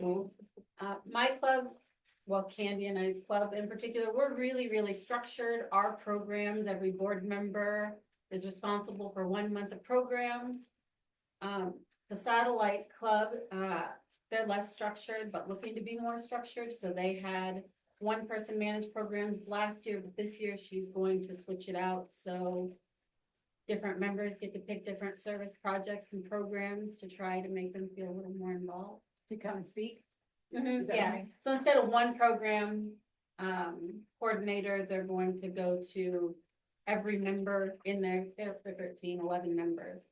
They're going to have a member responsible for, say, a month of programs or a service project. Oh, good idea. But they only meet Program. twice a month, Twice, yeah. so Yeah, that's not. you're asking an individual to be responsible for 2 programs. And there are other clubs or a here that service only meet project. twice a month. that's not the only group that meets Yeah. twice a month. I know our club meets twice a month. So there are others who do that. So it's the structure becomes different when you have that. And back in the COVID days, when I was president, and we had live meetings, but also our people zooming in. I would try to, at the beginning of each meeting, have, like you said, like either a little video of something that was going on, like that date, or something about So the Rotary. history concept, more of the history concept. Yeah, no, one of the Rotary videos, or Oh, okay. it could be a history thing like, Juneteenth or something. But I also would pass out papers that people were supposed to discuss and put down like what their favorite football team is, or what their favorite whatever is, so that we could just learn more about each other. Yeah, I love the idea of doing some kind of fun trivia question at the beginning Yeah, that's those. to get to know each other. Yeah. And then our club, I say recently, but 2 years ago, we had to move from a restaurant setting to a setting actually exactly like this in a horseshoe in a college business meeting room. So we have a little less fellowship. So this year, we're gonna start a Rotarians night out once a month, where I'll pick a restaurant and say Thursday at 7, please RSVP, just so we can have fellowship. We'll throw a little banner on the table, so anybody that walks past will see Rotary and be like, what's that? Rotarian We've night out. had 3 members lose wives within the past We've 45 had days. a lot of that. We've had so many, Oh, heavens. and everybody wants that fellowship. They So do. we're gonna try to do a little more of that outside of club for people It's a that great wanna concept, make it. Rotary night out. I mean, that's a fun. And I did want to point out that our club also has a group of bicycle riders. Oh, yeah. And so they will meet during the week, have breakfast together and go out for a ride, or vice versa, I forget. So you have groups that have like interests to do things together. So everybody that likes to ride a bike together, or likes to hike, because you did a bunch of hiking too. You had a group that was. I tried to get people interested in hiking with. I ain't doing outside. But I'm just saying. Oh, fine. It's another common. Eddie, you wanna talk to Sarah because. Hey, anybody want to have anything else they want to add here? I wanna add it for Tony, it was, increasing the membership. they do a 50-50 raffle sale every freaking week. We Well, do they too. can do So it do we. too. Yeah, Right, we do. share the love, guys. You know, we have to talk to one another, small club, but Sonoria has nowhere, so like the little Saturday market, it's genius. I feel sorry for our community. Like, we're gonna hammer that. It's a great idea. Yeah. Weekly. And that's how we got a lot of the new members here recently, is that they've seen us there every week for the past 5 years, and finally they stop and say, "Oh, what the hell you guys do?" You just won't go away. Who are you? What do you do? And if I buy these tickets, what's it going to? I mean, I just. Nichols Diner's a great place too. That's where they do it at. If you're ever real week on a Saturday morning, go to Nichols Diner. Good minute. Yeah, quick, because we're gonna move. Let me ask you, what do you think your most valuable resource that you personally have is? The people I know. The people, we have people we know. Huh? Each other. It's not your house, it's not your 401k, It's the gold I have under my bed. it's not that either. The money on top of the bed. Now we know where you go. Time. Your time. Yeah. It's the most Yeah, valuable time. resource you have. Get it back. And there's so much competition for your time.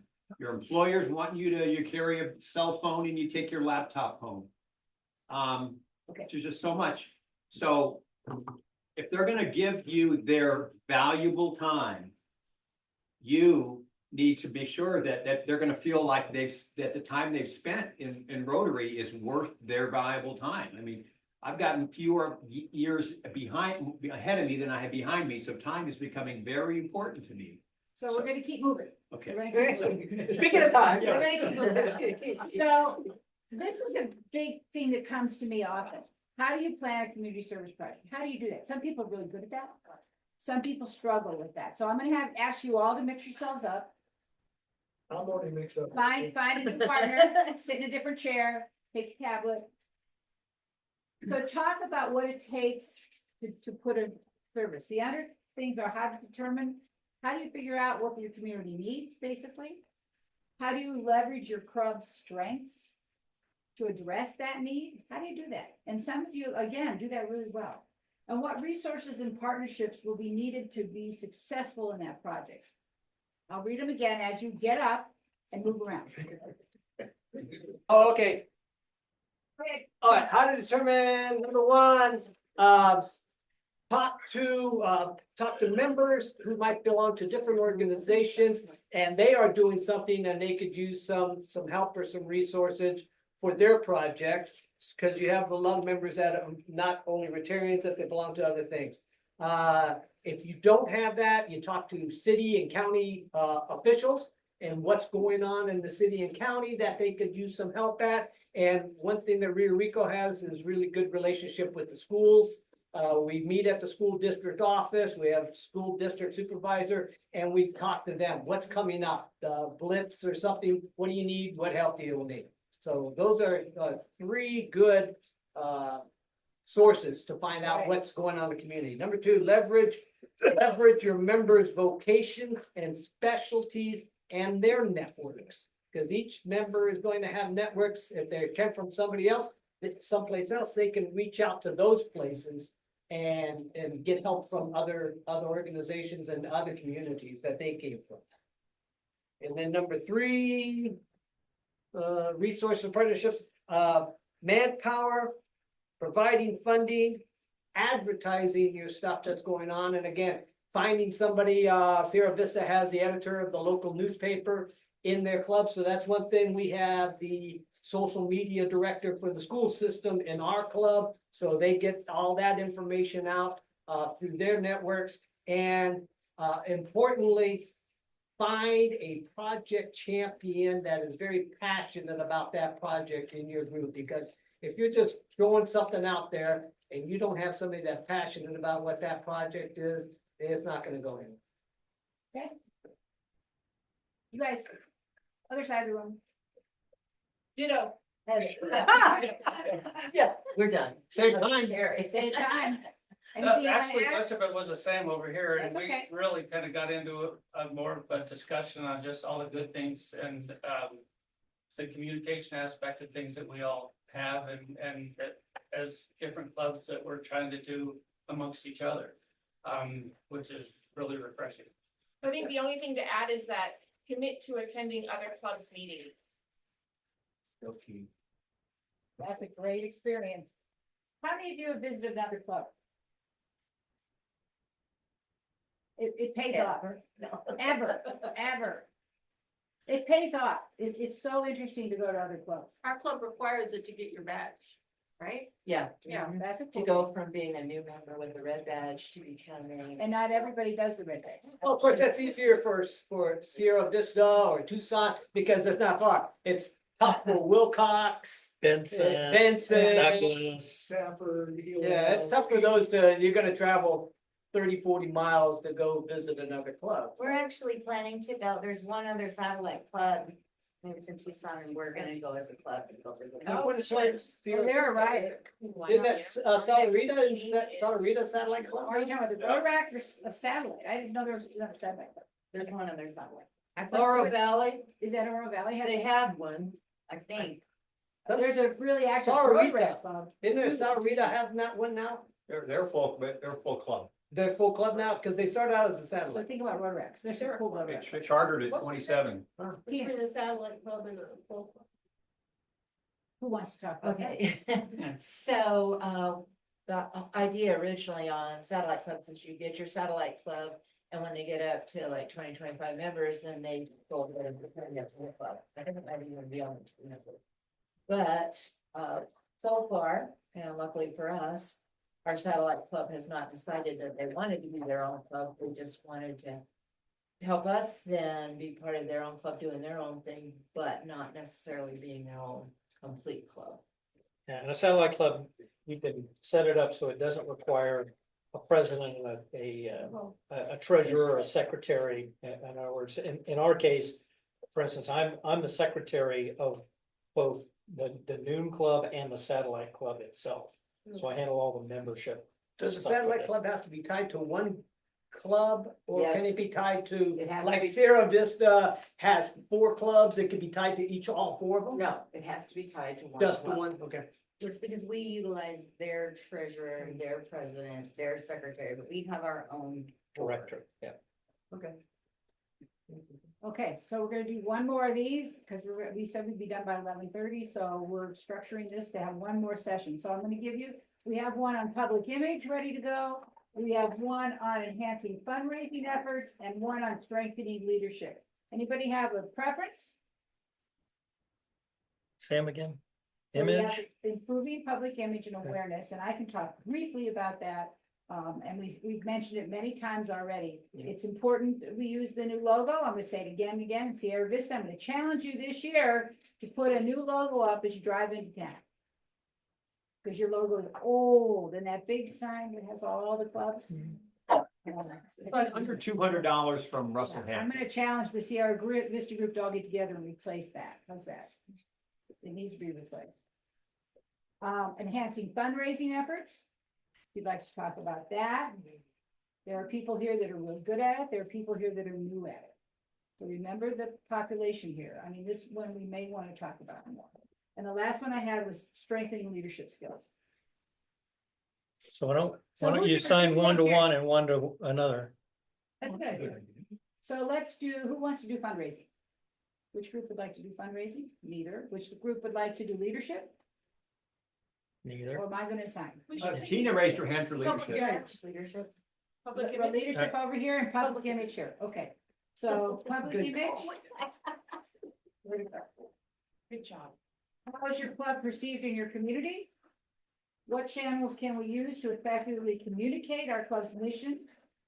And how can clubs engage local media and influencers to raise the club profile? So anybody interested in that, go on that side of the room. Actually, give them that sheet. Well, that They can side of edit the room, okay? Anybody interested, what was the other one? Leadership.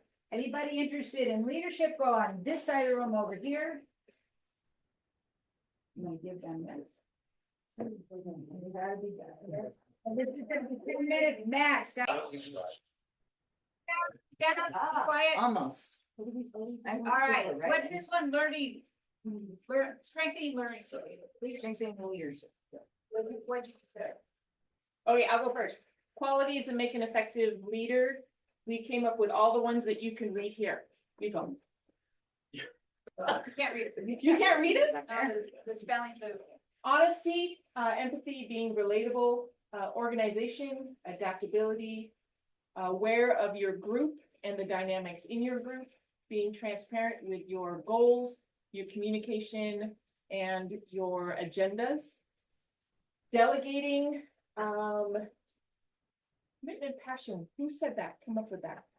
I did that, your leader needs to be committed to being a leader, and he has to be passionate about that group, because if he's not committed and he's not passionate, yeah, you're not gonna get anybody else. See what a leader does there? Calls on people, sense of investment, belonging, get them to buy in. All right. With communication to the group. I think we talked about that. Okay. Second one is how can leaders handle conflict and challenges? And we talked about how not all conflict is a bad thing.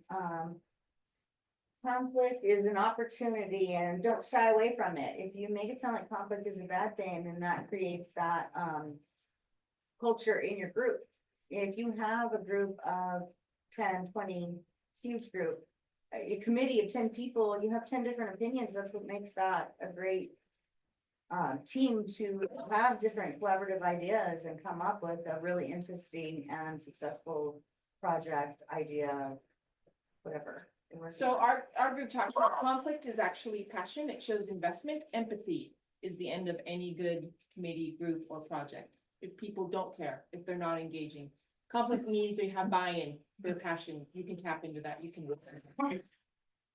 And the last one, buy-in from the club. What's the word? What do you need for, that one. Tony mentioned that the club needs to believe that that's the president that they want. That's the leader they picked. Need to buy into that. We want support and communication from leaders in the district. We're not always going to think to go to the web right away. We might just be out in the field and have a question, and we might just call you. We're sorry. Be patient with us. And I think for me,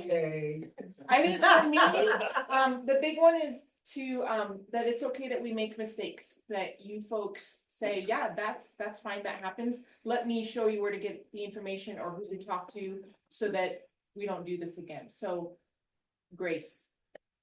Maybe what after that? So one of my favorite sayings is nothing is ever as good or as bad as you assume it is. So going into a conflictual, you're all nervous about a conflict or about a problem, and you go in and it isn't quite as bad as you thought if you're direct with people. You know, that's one of my favorite, and it's true. Never as bad as you think it's gonna be. And my mom's favorite saying And was, don't be afraid to make mistakes. Right. Oh, God, and I can't tell you how many calls I've had over the years that said, am I allowed to do this?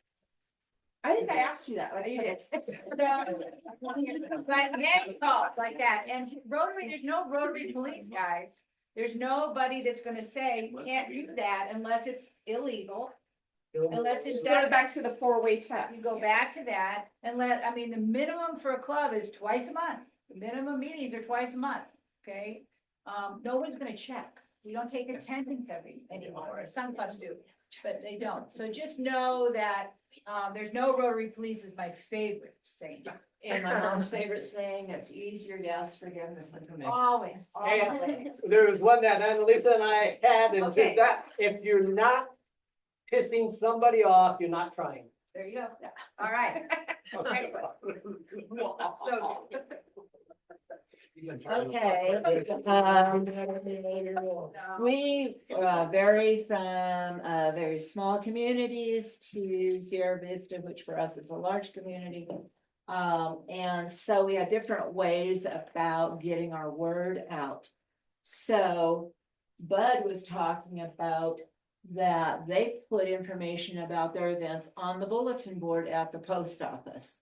Since there's only about 700 or so community members during the summer, though it goes up to like 1,500 during the winter when the snowbirds flock in. This is a way that pretty much everybody in the community is going to see it. But he told us about a project that they're doing once a month at St. Andrews. where they bring kids up from Mexico and they do all the scut work for the doctors and stuff that appear there so that these kids can get treatment. And most recently, they put up a big TV so that the kids were sitting there for 8 hours waiting for their appointment for their cleft lip or braces or doing physical therapy or whatever, have something to do while they're there. Okay. At Benson, they have word of mouth because they have their hospital heavy and school heavy. So their members that were within the hospital can spread it to those folks that they reach out to, and the school can spread it out to the people that they work with. They have to rely on the newspaper in Sierra Vista. But we point out that one of the things to do if you have a local newspaper is really hit stories about the kids, because they want to publish stories about kids. So if you have a foreign exchange student, put stories about the kid. If you send a kid to, like we did Thailand, we could put in stories about the kid. We have a student of the month. We should be putting in stories about our students of the month. Make sure that our name and logo are on the things we do. And on social media, not just rely upon our own, our club's social media, but if any of us have social media, be sure to put it on our own personal sites too. You know, like about what we're doing, or here I am at such and so, this is what I'm doing. And then when anybody else sees it, make sure they push like, so that the algorithm starts getting it to show up more and more on people's sites. And friend each other's clubs. Yeah, friend each other's clubs. That's really a great way to learn about other clubs Yeah. and what's going on. Friend them and then like, when you Share. see their stuff, share, like, yeah. That kind of thing. I put a little thumbs up for the like, but you know, that's good because I'm old school and have Facebook. But anyway, on this thing about name and logo, I just told them a story about when I was in American Samoa. There's this big thing on the maps and everything, Rotary Park, not Rotary Park, I like Lions Park, blah, blah, blah. Right next to it is the most fantastic water park. It was put in by a Rotary Club. It's referred to as the Palau Laguna Park. It's the damn Rotary Water Park. Far better than the broken down crap at the Lions Park. Okay, that's the personal observation, but we don't want to be the not known Rotary Club who's done cool stuff and nobody knows. And historically, we were a humble group of people and we have to be less humble. No, you were started by an attorney. You are humble. No, it's not. I say that because I wasn't. Anyway, so as we are also pointing out, we in the Sierra Vista Rotary Club put on the fireworks every year. We've done it for over 57 years. Who do people in Sierra Vista think puts on the fireworks? The city. Wow. No, Seriously. Yeah. we spend over $37,000 a year shooting Wow. stuff up into the sky. Never mind. Okay. Anyway, so those are some ideas we came up with, and we'd be happy to hear other people's ideas on how to get stuff out. TikTok videos. TikTok videos. Okay, that requires people who know how to TikTok. So, We we're gonna take a 5-minute break. Oh, Tony? We have walking trails around Rio Rico, and we have started putting benches on these walking trails that say Rio Rico Rotary on it, and we've taken a couple now. We had a dear member pass away last year. We put in memory of, and Denny Scanlon has put now one for his wife Val, who was the first female district governor, is going to go out on that. So these people come say, oh yeah, I've seen your bench. Thanks for putting that out there. I walked that trail. Thanks for putting that out there. We have a bench So- in Agua Prieta, Mexico, That's cool. that our club helps put together. Yeah, so that's another way to get that out there that Another lots of people are seeing as they drive by and walk by. Okay, 5 minutes, bathroom, coffee. I really need, I'm gonna start over here. Please take the time to fill out emails and information about your treasurer and yourself. Make sure they're current, because I need to get them to chat. So don't leave without giving me that information. So we're 5 minutes, and then Christie's gonna kick off a thing on the foundation. I think she's gonna ask us to sit different again, so know that.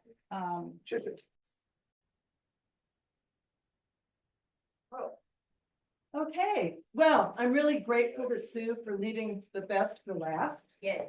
And I'm thrilled to be able to talk to you today about my favorite subject. As I told you before, I've been in Rotary for 35 years, which is a really long time. And it's been great to watch the foundation grow into the amazing organization that it is today. And this will not advance. I can advance it.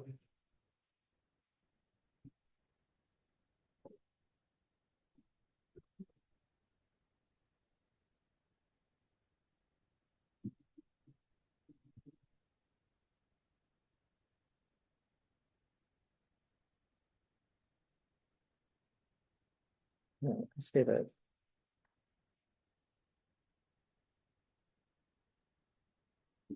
So these are the objectives for today. I really want you to get a sense of the incredible work that the foundation and Rotarians do, where we came from, the 3 programs of the foundation, district grants and how they can benefit your club, the importance of supporting the foundation, tools that you can use, and how we can help you. Joe. Sorry. So every club constitution has 5 purposes: to pursue the object of Rotary, to carry out service projects, to grow membership, to develop leaders beyond the club level, and to support the Rotary Foundation. This is why we ask every Rotarian to make the Rotary Foundation one of their personal charities. Last year in our district, only 4 out of every 10 Rotarians supported the Rotary Foundation, but those that do are very, very generous. And we appreciate it. Joe? So what is the Rotary Foundation? Simply put, it is the charitable arm of our organization, supported by Rotarians, Rotary clubs, and Friends of Rotary. Just say slide. Slide? Slide. If I could do it myself, do we really need to? Well, I agree if you could, but it's not working, is it? Yeah. Try it. So it, They're Yeah, good. okay. That worked that time. Okay. Lovely.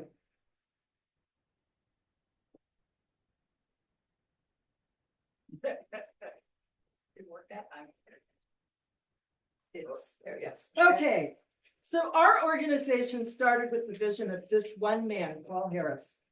Paul Harris founded Rotary to provide a forum by which businessmen from different occupations could meet and develop a support group of like-minded, ethical men of integrity. One of the world's first service organizations, the Rotary Club of Chicago, consisted of a mining engineer, a coal dealer, a tailor, and a lawyer. They met on February 23rd, 1905, for their first meeting of a Rotary Club. Little did they know that this simple idea would have such a profound impact on the world.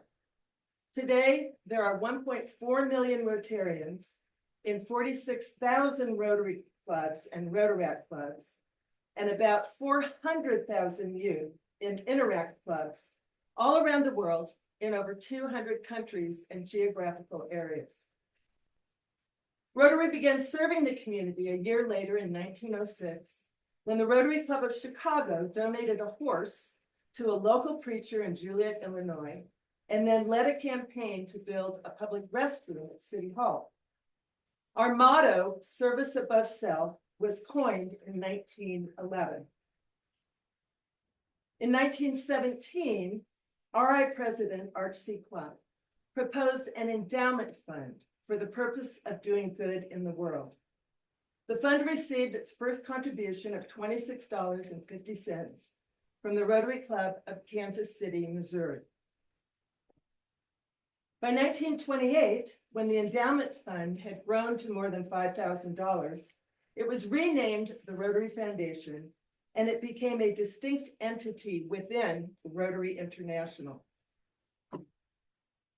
In 1930, the Rotary Foundation made its first grant of $500 to the International Society for Crippled Children, founded by a Rotarian, and which later became known as the Easter Seals Society. The first program of the foundation came in 1947, and it was a scholarship for 19 men known as Fellowships for Advanced Study. This later became known as the Ambassadorial Scholarships for Graduate Study. During the 66 years until the scholarships ended in 2013, there were 41,000 ambassadorial scholars from 120 different countries. As Rotarians generously increased their giving to the Rotary Foundation, the foundation responded by offering new programs to clubs. Some examples of this program growth include the establishment of the 3H grants, Health, Hunger, and Humanity, in 1979, and the explosive growth in matching grants that started in 1965. District simplified grants were created in 2003 and became a popular way for districts to distribute grant funds directly to clubs for projects in their own communities and abroad. The growth in grant activity made it increasingly difficult for these programs to produce high impact, focused, and sustainable outcomes while providing timely service. As the foundation adopted to the increasing numbers of grant requests, the processes became more complex, larger, and less efficient. Rotarians accomplished over 30,000 matching grants. But when a water well project was completed in a remote African village, there was no thought of what would happen when the pump stopped working. So with all of this in mind, a Future Vision Committee was established by the foundation trustees. And in 2005, they created the Future Vision Committee. They rolled out a plan to the Rotary world in 2009. 100 Rotary districts were selected as pilot districts to test it for 3 years and work out the kinks. What are packaged grants? On the previous slide. Yeah, that was one of the packaged grants. That's coming. Okay. The Future Vision Committee received feedback from tens of thousands of Rotarians around the world who participated in surveys and focus groups. So over the last 11 years since it rolled out, we have met the Future Vision Plan objectives by doing larger projects with more sustainable impact, sharpening focus by establishing the 7 areas of focus. Decision-making was transferred from RI to districts where the projects were being done. A number of strategic partnerships have been established with NGOs and corporations to enhance our work. The grant process was simplified to help expedite grant payments. And finally, we have increased the visibility and image of the Rotary Foundation, which has helped increase our membership, donations, and grant activity. Today, the Rotary Foundation spends over $110 million a year on grants. That water project in the African village now has a plan to keep the project sustainable and the water pump running. And finally, the provision that a community needs assessment that needs to be done as a part of the global grant planning process ensures that a project is needed and wanted by the community receiving the project. As a side note, I just wanted to mention that currently we have 4 clubs in our district developing global grants that should be rolled out this coming year in Mexico and Senegal. Another piece of the Rotary Foundation history is its relationship to the United Nations. In 1942, Rotary clubs from 21 nations organized a conference in London to develop ideas for advancing education, science, and culture among nations. This meeting was the impetus for what is known today as UNESCO. In 1945, 49 Rotarians helped draft the UN Charter in San Francisco and gave the organization strong support during its early years, until the Cold War turned it into an ideological battleground. Rotary's participation decreased over the decades in keeping with its policy against political involvement, although Rotary and the UN have maintained a special connection. Rotary has a seat in the General Assembly and holds the highest consultant status with the United Nations than any other non-governmental organization. Our relationship is apparent through our work together on polio eradication. Rotarians coordinate with the World Health Organization and UNESCO on polio immunizations, and thousands of Rotarians participate every year for Rotary Day at the UN. This is the mission statement of the Rotary Foundation. Rotary International has a board of 17 directors who come from the 529 districts around the world, which is separate from the Rotary Foundation, which has 15 Rotarian trustees who are appointed by the RI board. So there are 2 sides to the foundation. There is the program side and there is the giving side. There are 3 main components to the Rotary Foundation's programs, are its grant programs, its Peace Fellow program, and the End Polio Now campaign. District grants are used to fund small-scale, short-term projects with active club involvement that address needs in local and international communities. Applications are submitted at the start of the Rotary year in the month of May. Your club must be qualified to use grant funds. The president and president-elect must sign an MOU when applying for a district grant. You must be up to date on your taxes, your RI and district dues. 2 members of the club need to view the grant management webinar. The president must have attended PETS or have made other arrangements with the DGE. And your club must have a Rotary Foundation chair. The MOU is an agreement to the terms of the Rotary Foundation, which includes cooperating with any audits that they may do, disclosing all potential conflicts of interest, taking responsibility for the proper use of grants, and agreeing to timely grant reporting. The second type of grant are global grants. These are large international projects that are sustainable with measurable outcomes.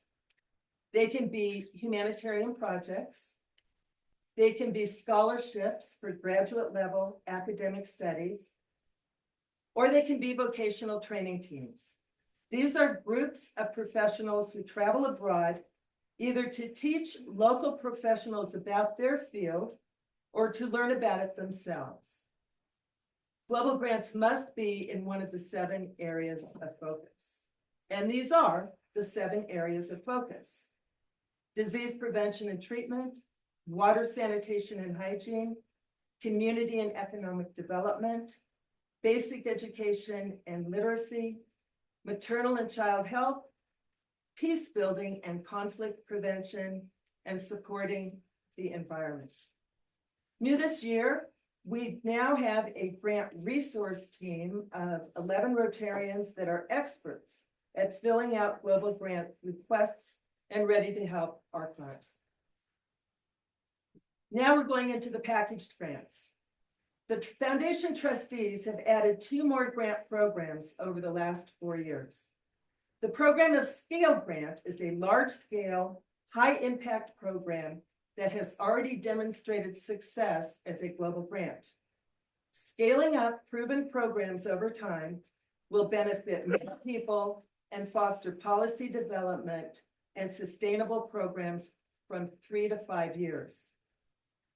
The 2024 awardee was just announced at the International Convention in Singapore, and it is Partners for Water Access and Better Harvests in India. This is a 5-year program designed to improve the livelihood of over 60,000 rural farmers across 4 states in India through the implementation of sustainable agricultural and water management practices. Chrissy, how is that selected? I mean, does a club put in an application for it? Yes, Or yes, just like districts do, a whole district? a whole district. So a club in that district did a global grant Mhm. associated with that, and then the district said, let's apply for a $2 million. Yeah, RI sent out the notice of application, I think in February, and they all came in and they decided, and it was announced at the International Convention. How many districts tried to apply for that? I don't have the answer to that. I This don't is know. the third one, right? This is the fourth one. Fourth one. This is the 4th year. So every year it's a new. A new $2 million. Last year it was matched with $4 million. The cervical cancer in Egypt. So that was a $6 million project that will go 5 years in Egypt. So when you say $2 million, it's $2 million coming out of that district and then matched 2 million? Last year it was matched by two other NGOs, gave it 2 million. So 6 million was the total grant last year. This year it's just 2 million to India. So does the district, so I think, does the district have to put any money into it? No. This is a World Foundation, I'm just, I think. World Fund. That's where you were going. Yeah. So the district said, we did a global grant on this little. And we think we can magnify And it. we think if you help us and pay for it, we can take this to. Yes, and the district doesn't manage it. It goes into the foundation. The foundation manages this program. So they learn off of the smaller grant. That is correct. Yeah, thank you, Joe. But doesn't 2 million, doesn't half of it have to be, raised in order to get a matching? No.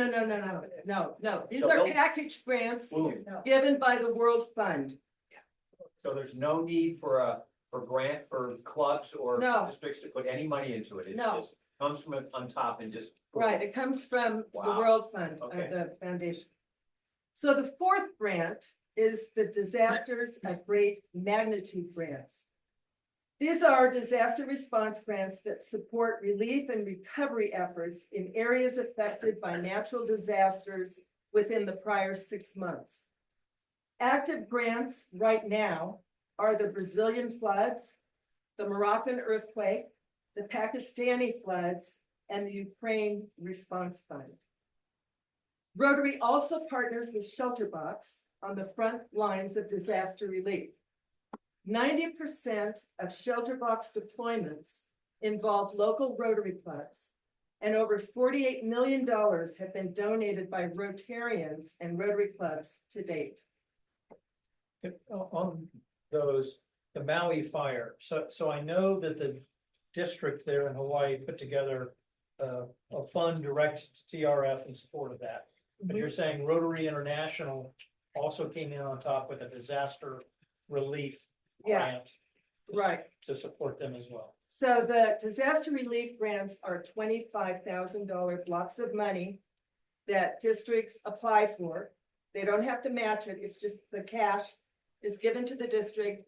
Once that is reported back to RI, then they can get another disaster relief grant, but they're $25,000 chunks of grants. So the next program at the Rotary Foundation is the Peace Fellow Program.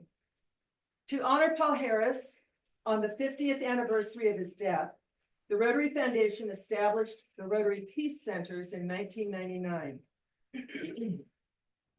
Since the program began, Peace Fellows now serve as leaders in governments, NGOs, education and research institutions, peacekeeping and law enforcement agencies, and international organizations like the United Nations and the World Bank. There are two options for Peace Fellows. The first is the master's degree at these 5 peace centers around the world. Each center selects and trains Peace Fellows based on the ability that they will have to make a significant positive impact on world peace and conflict resolution during their future careers. There are 50 candidates a year for a 2-year course with a funding of $75,000. The Professional Development Certificate is a 12-month course for professionals with diverse backgrounds to gain practical skills to promote peace in their communities. Fellows complete field studies for 3 months, and then they design and carry out a social change initiative online. Fellows earn a postgraduate diploma upon completion of the program. There are 80 fellows in the 12-month certificate program. And this is Stella. Stella Amida from Mozambique is our current Peace Fellow applicant and has applied for the certificate program. Stella worked as a political intern at the American Embassy in Mozambique and has connections with the University of Arizona. The Rotary Peace Center program has over 1,800 alumni in more than 140 countries around the world.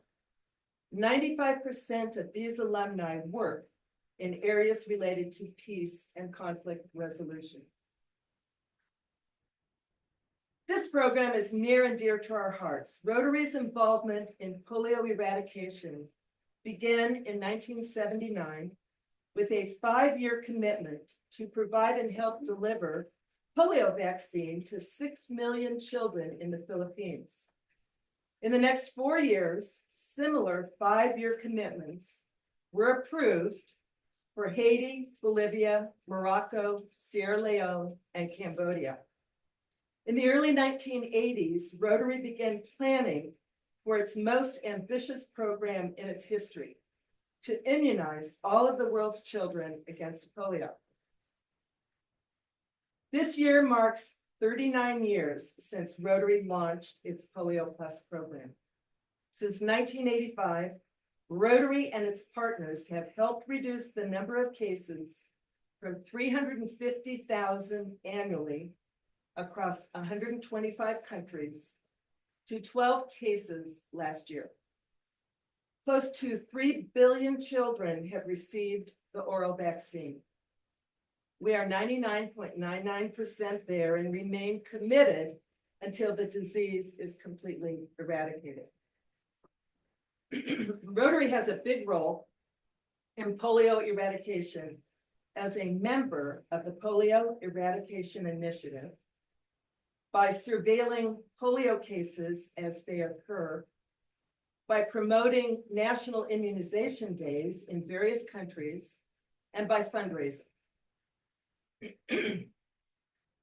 As the war on polio enters its final phases, adequate funding is the #1 obstacle to achieving a polio-free world. The Global Polio Eradication Initiative is a public-private partnership with the governments of the world, Rotary, the UN, the CDC, and the Bill and Melinda Gates Foundation. Rotary has carried the financial support to the private sector, and Rotary has contributed over $2.6 billion towards that effort to date.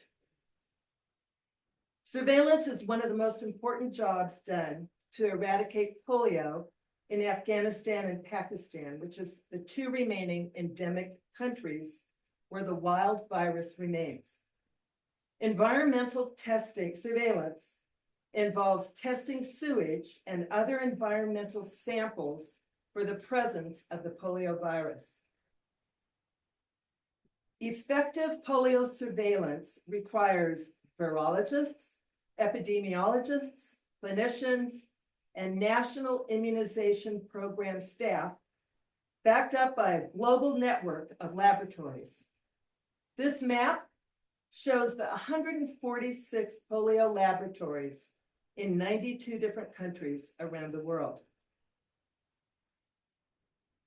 National Immunization Days, or NIDs, are nationwide mass campaigns to deliver supplemental doses of the oral polio vaccine virus.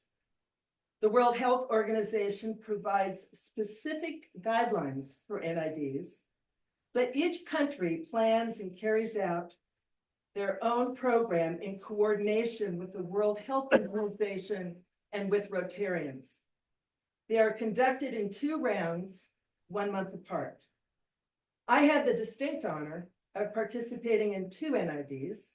The first was in the bush outside of Jimma, Ethiopia in 2008, and then in India in 2013.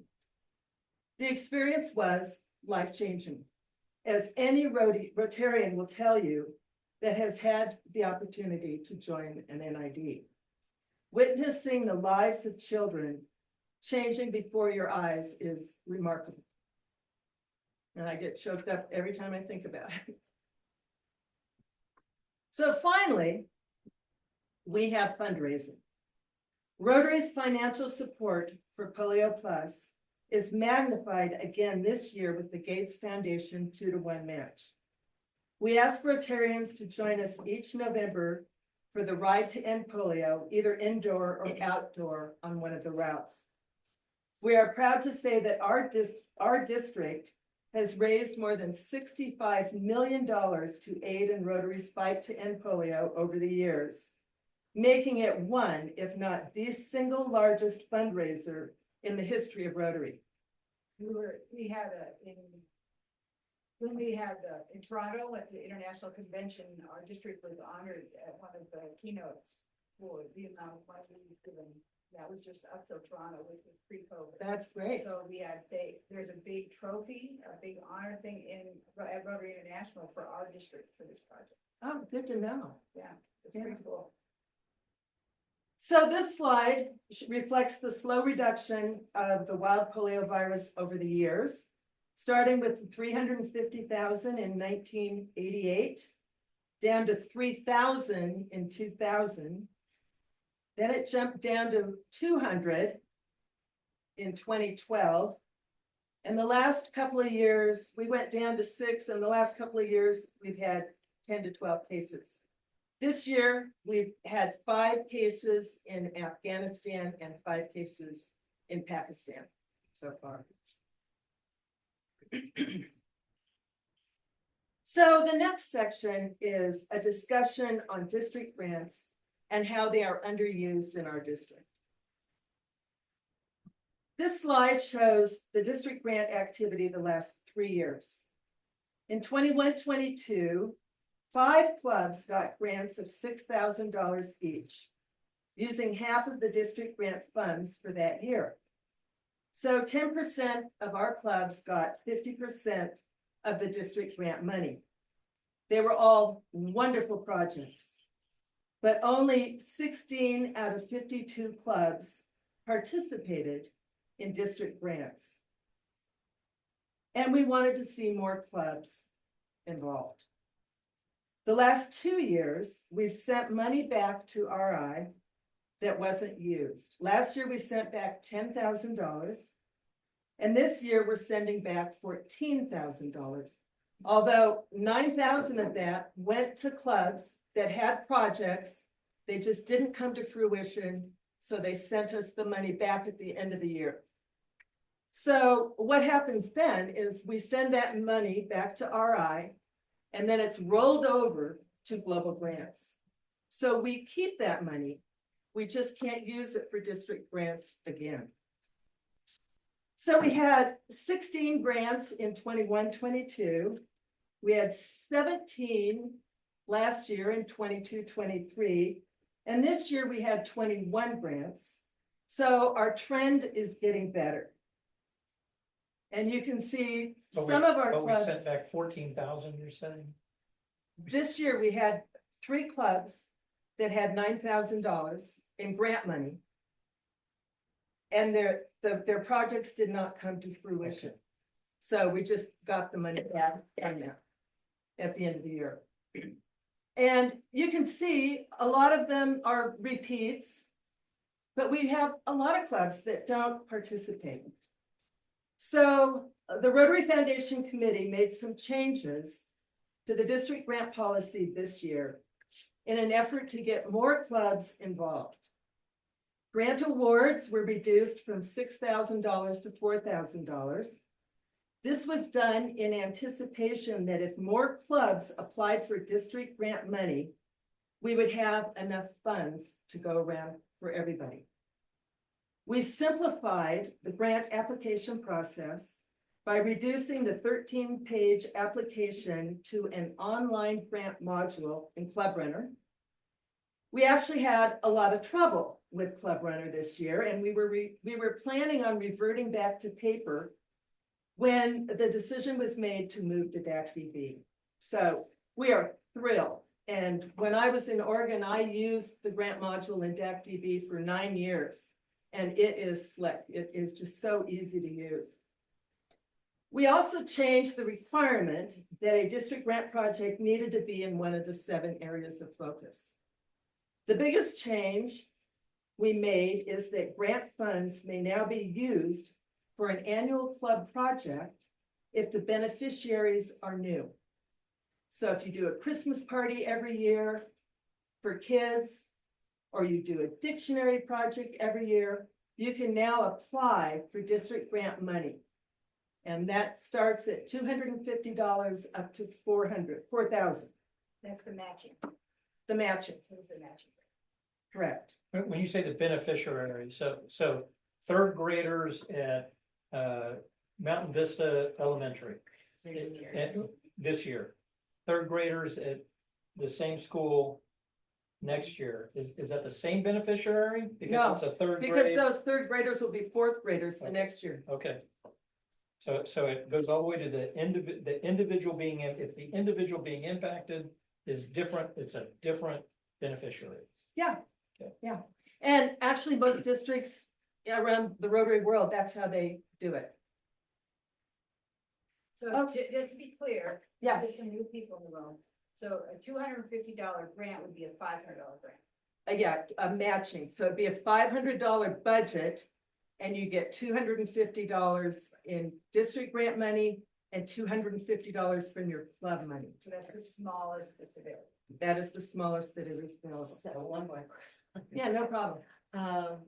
Let's say we like to do a big grant thing.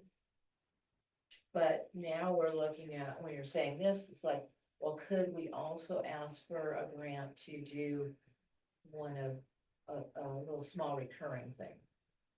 You gotta be done with one you apply for. But what was said earlier that I overheard is, let's say your club wants to do a $6,000 project, okay?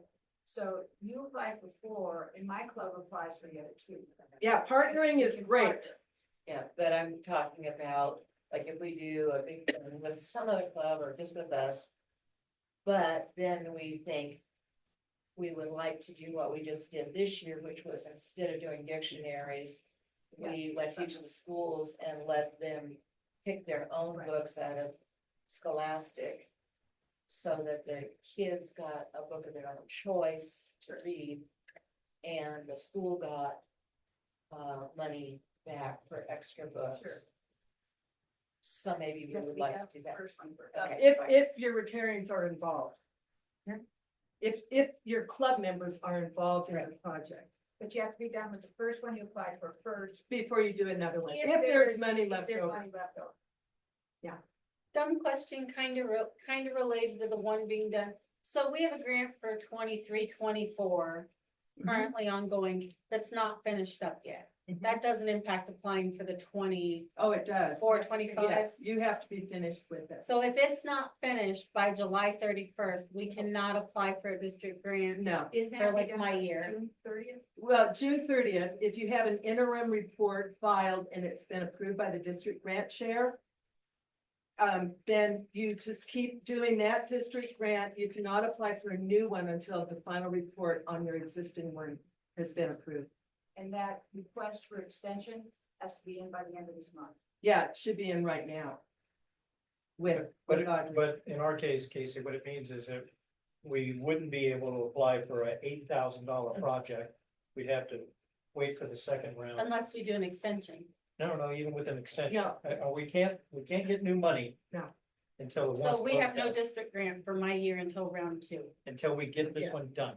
Yeah, What's your holdup? The delivery of the Dishwasher. dishwasher. Commercial dishwasher. But you already paid for it. Yeah, but the project's not completed. We haven't installed all the stuff yet and done it, but there was a hold up in ordering stuff because of backlogs, but it's been paid for, yeah. Okay, We spent the money, but we haven't finished the project. right. any other questions?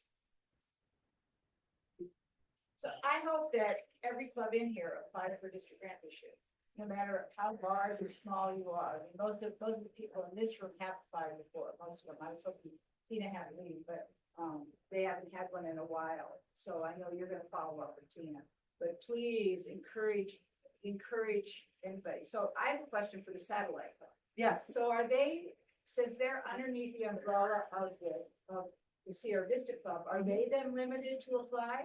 they cannot apply. They can't apply separately. No. They have to have a charter. Okay, I just, Yeah. The Rotaracts can. Yes, the Rotarex can as of this year. And they did a project. But So if we were to get done with it. Okay, first we gotta get done with the one we're currently doing. And then do the one that we've already talked about. If we get done with that, then we could apply for a second one in this next Rotary year. Purely on behalf of the satellite club. If we so. chose. Absolutely, yeah. And, we may have money left over for a second round. In the second round, it's from $250 to $2,000. In the second round. Okay, so on July 1st, as you all know, along with the rest of the district, we will be switching to DAPDB's grant module. There are clear instructions on how to fill out the application in the grant management webinar, along with written instructions posted on the district grant website and in the grant module. If you do not have an application by the end of July, you can go on a wait list by contacting the district grant chair and reserving funds by giving the name of the project and the amount of the grant funds. But this is only if you're going to be putting an application in like August 6th. This isn't if you're going to put an application in September 30th. This is just in that, it's just being gracious to clubs if they're not quite there at July 31st. And just to take note, for those of you that did a district grant this year, we will be keeping copies of the club runner documents in our district files for 5 years, which is the requirement from RI. What's Audrey's last name and what club is she with? She is with Catalina. Her information is on the district grant website. You can Google District 5500 district grants. It'll take you right to the district grant webpage. Audrey's link is there. So is my link, and so is Barbara, who is the Barbara Kiernan, who is the grant subcommittee chair, and any one of the three of us can help you. So the other side of the foundation is the giving side. To pay for all those wonderful projects, we need to raise the funds. And we are great stewards of our contributions. Charity Navigator which monitors over 5,000 nonprofits, has consistently given the Rotary Foundation its top ranking for the last 16 years.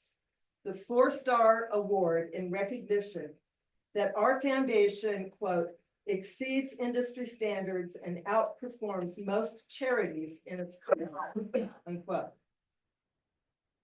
So we are responsible leaders, which means being both efficient and trustworthy with our donations and initiating thousands of projects and programs each year.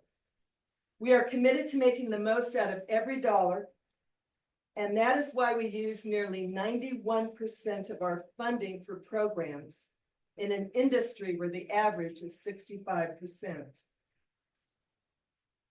This slide shows the timeline for contributions clubs and Rotarians make to the annual fund share program. Money that is contributed in year 1 is invested. The earnings are used to pay for the foundation's administrative costs for 3 years.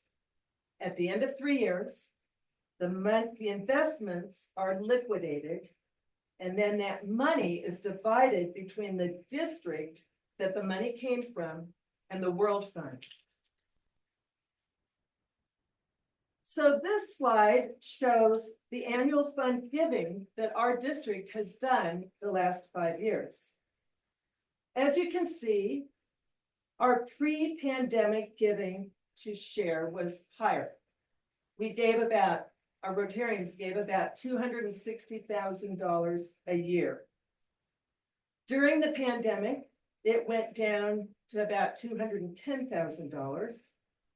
Although I must note that in 2021, the Rotarians in our district mirrored the rest of Rotary World and gave an incredible amount of money to disaster relief. We raised over $300,000 to the pandemic, in addition to the $210,000 to the annual fund. Last year, our annual giving, and this year is around $230,000. Last year it was $280,000, but we had one person that gave $52,000 to the annual fund. So that was just sort of an unusual blip. So right now we're climbing back up to that $260,000 level. We do have Rotarians in about 10 of our clubs that do not support the foundation at all. And we have another 10 clubs where just a sprinkling of Rotarians support our foundation, and hopefully that will change. Because the bottom line is, I believe that giving should feel good and come from your heart at your capacity. The 3 main funds of the Rotary Foundation are the annual fund share. This is money that we spend every year that is shared between districts for grants, global grants and district grants, and the World Fund, which pays for grant matches, scholarships, and the Peace Fellow Program. The second fund is the Polio Plus Fund. This is money that we spend every year on polio eradication. And the third fund is the Endowment Fund. This is money that is never spent, but the proceeds from investments go to the World Fund for the programs and projects managed by the foundation trustees. We asked Rotarians to support the foundation with at least $10 a month through Rotary Direct. It's the easiest way to give. Rotary Direct is Rotary's reoccurring giving program from your checking account or credit card. Pick a fund, either the annual fund share or Polio Plus or both, and select the frequency, monthly, quarterly, or annually. Recognition is important, and the Rotary Foundation thanks and recognizes its donors for their support in a variety of ways. Individual recognition to a person who has contributed $1,000 or who has received points in their name is a Paul Harris Fellow. There are 8 levels of Paul Harris Fellows, and at the 9th level, or when you reach the $10,000 mark, you become a major donor. Named after Rotary's founder, the Paul Harris Society recognizes those who contribute $1,000 or more every year to the annual fund Polio Plus or an approved foundation grant. The importance of this is overwhelming. Only 4% of the Rotary Foundation donors contribute at the Paul Harris Society level. Yet their contributions represent approximately 40% of all the annual fund giving.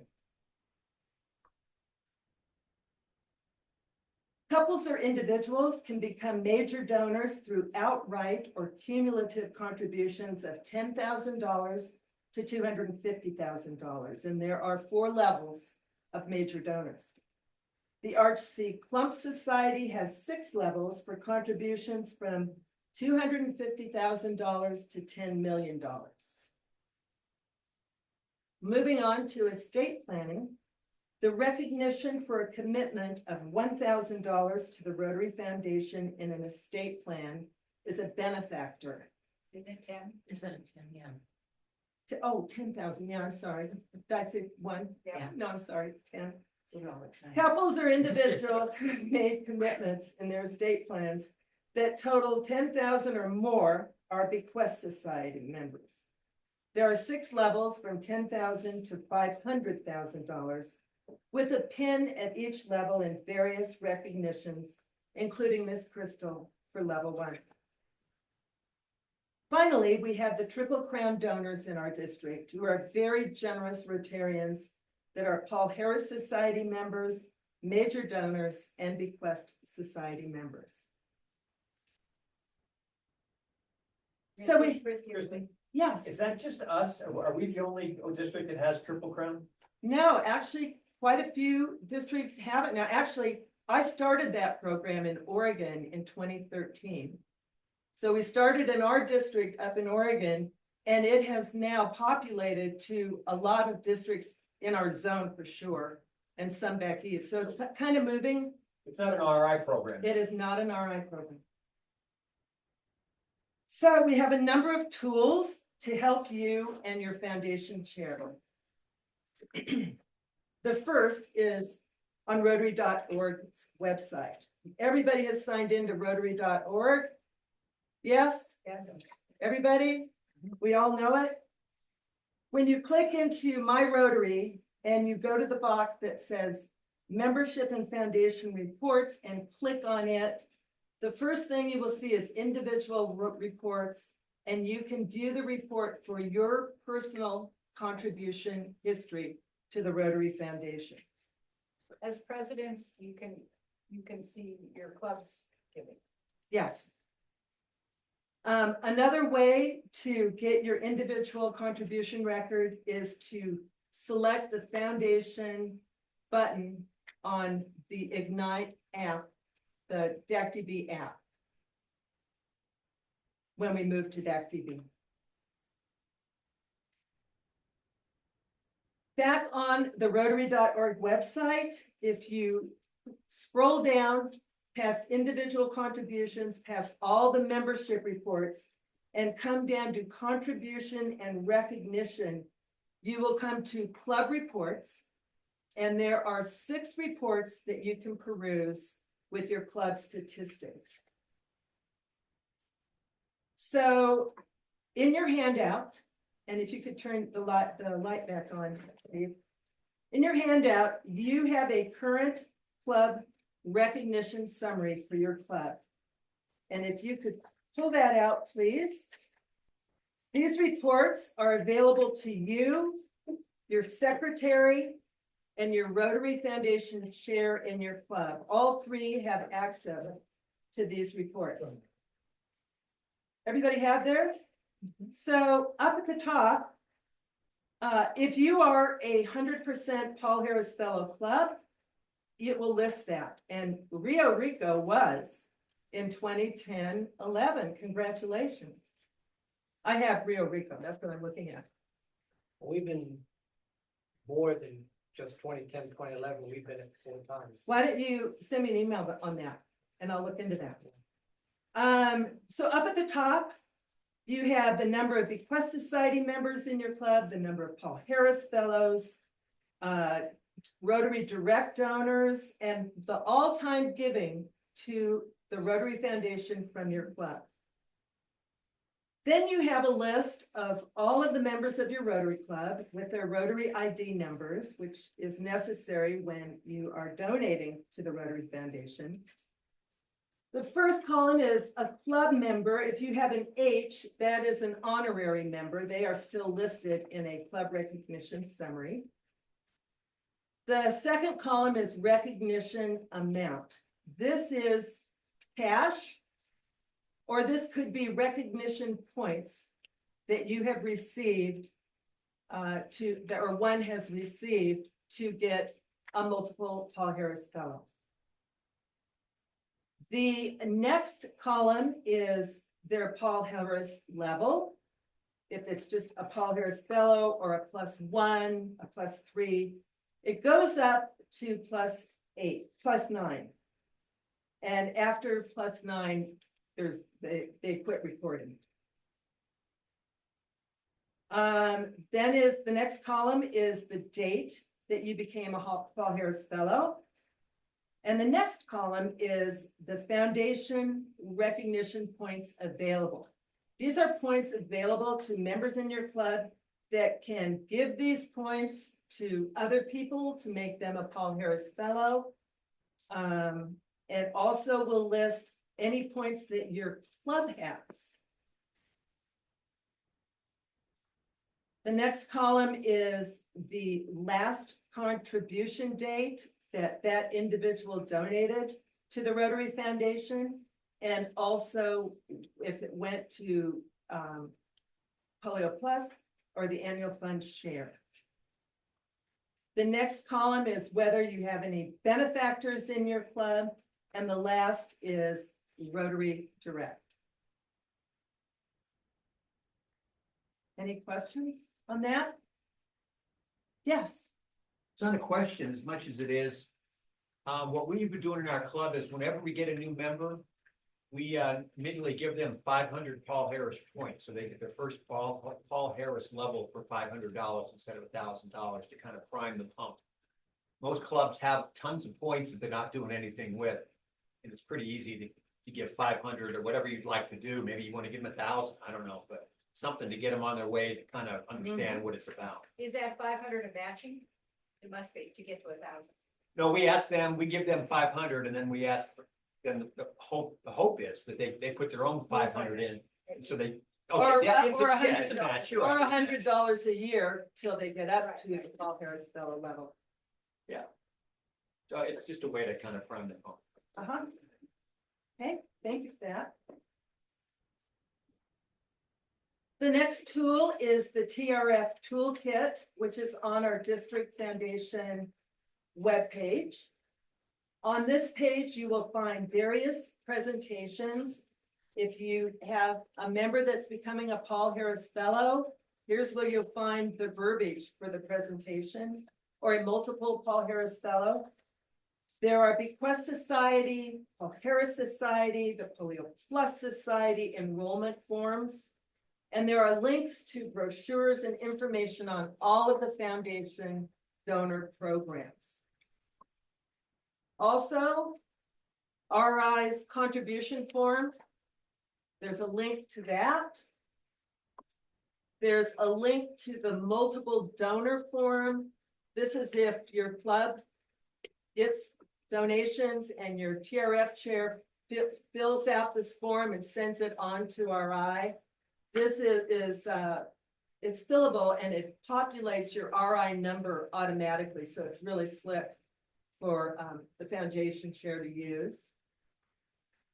And finally, if you need a point transfer form, if you wanted to transfer some of your club or individual points to a Paul Harris Fellow, this is the form that you send into RI to do that. Christie? Yeah. We had a member pass away who had 20,000 points, and in the past, it would go to their surviving spouse. But it was difficult for that surviving spouse then to pass it on to others. And in the past, you could not transfer those points to your club, but now you can. But you have to do it before you pass. No, we did it after. Oh, you did it after? We did it after. That's Oh. new. That's That is new. new. It was very new, and Don Smith, our foundation chair, Wow. worked with the people at Rotary International, and we were able to transfer John Grunemeyer 25,000 points from, they went to his wife, and then she was able to transfer them to the club. Was the wife a member? No, she was an honorary, but she was not a member.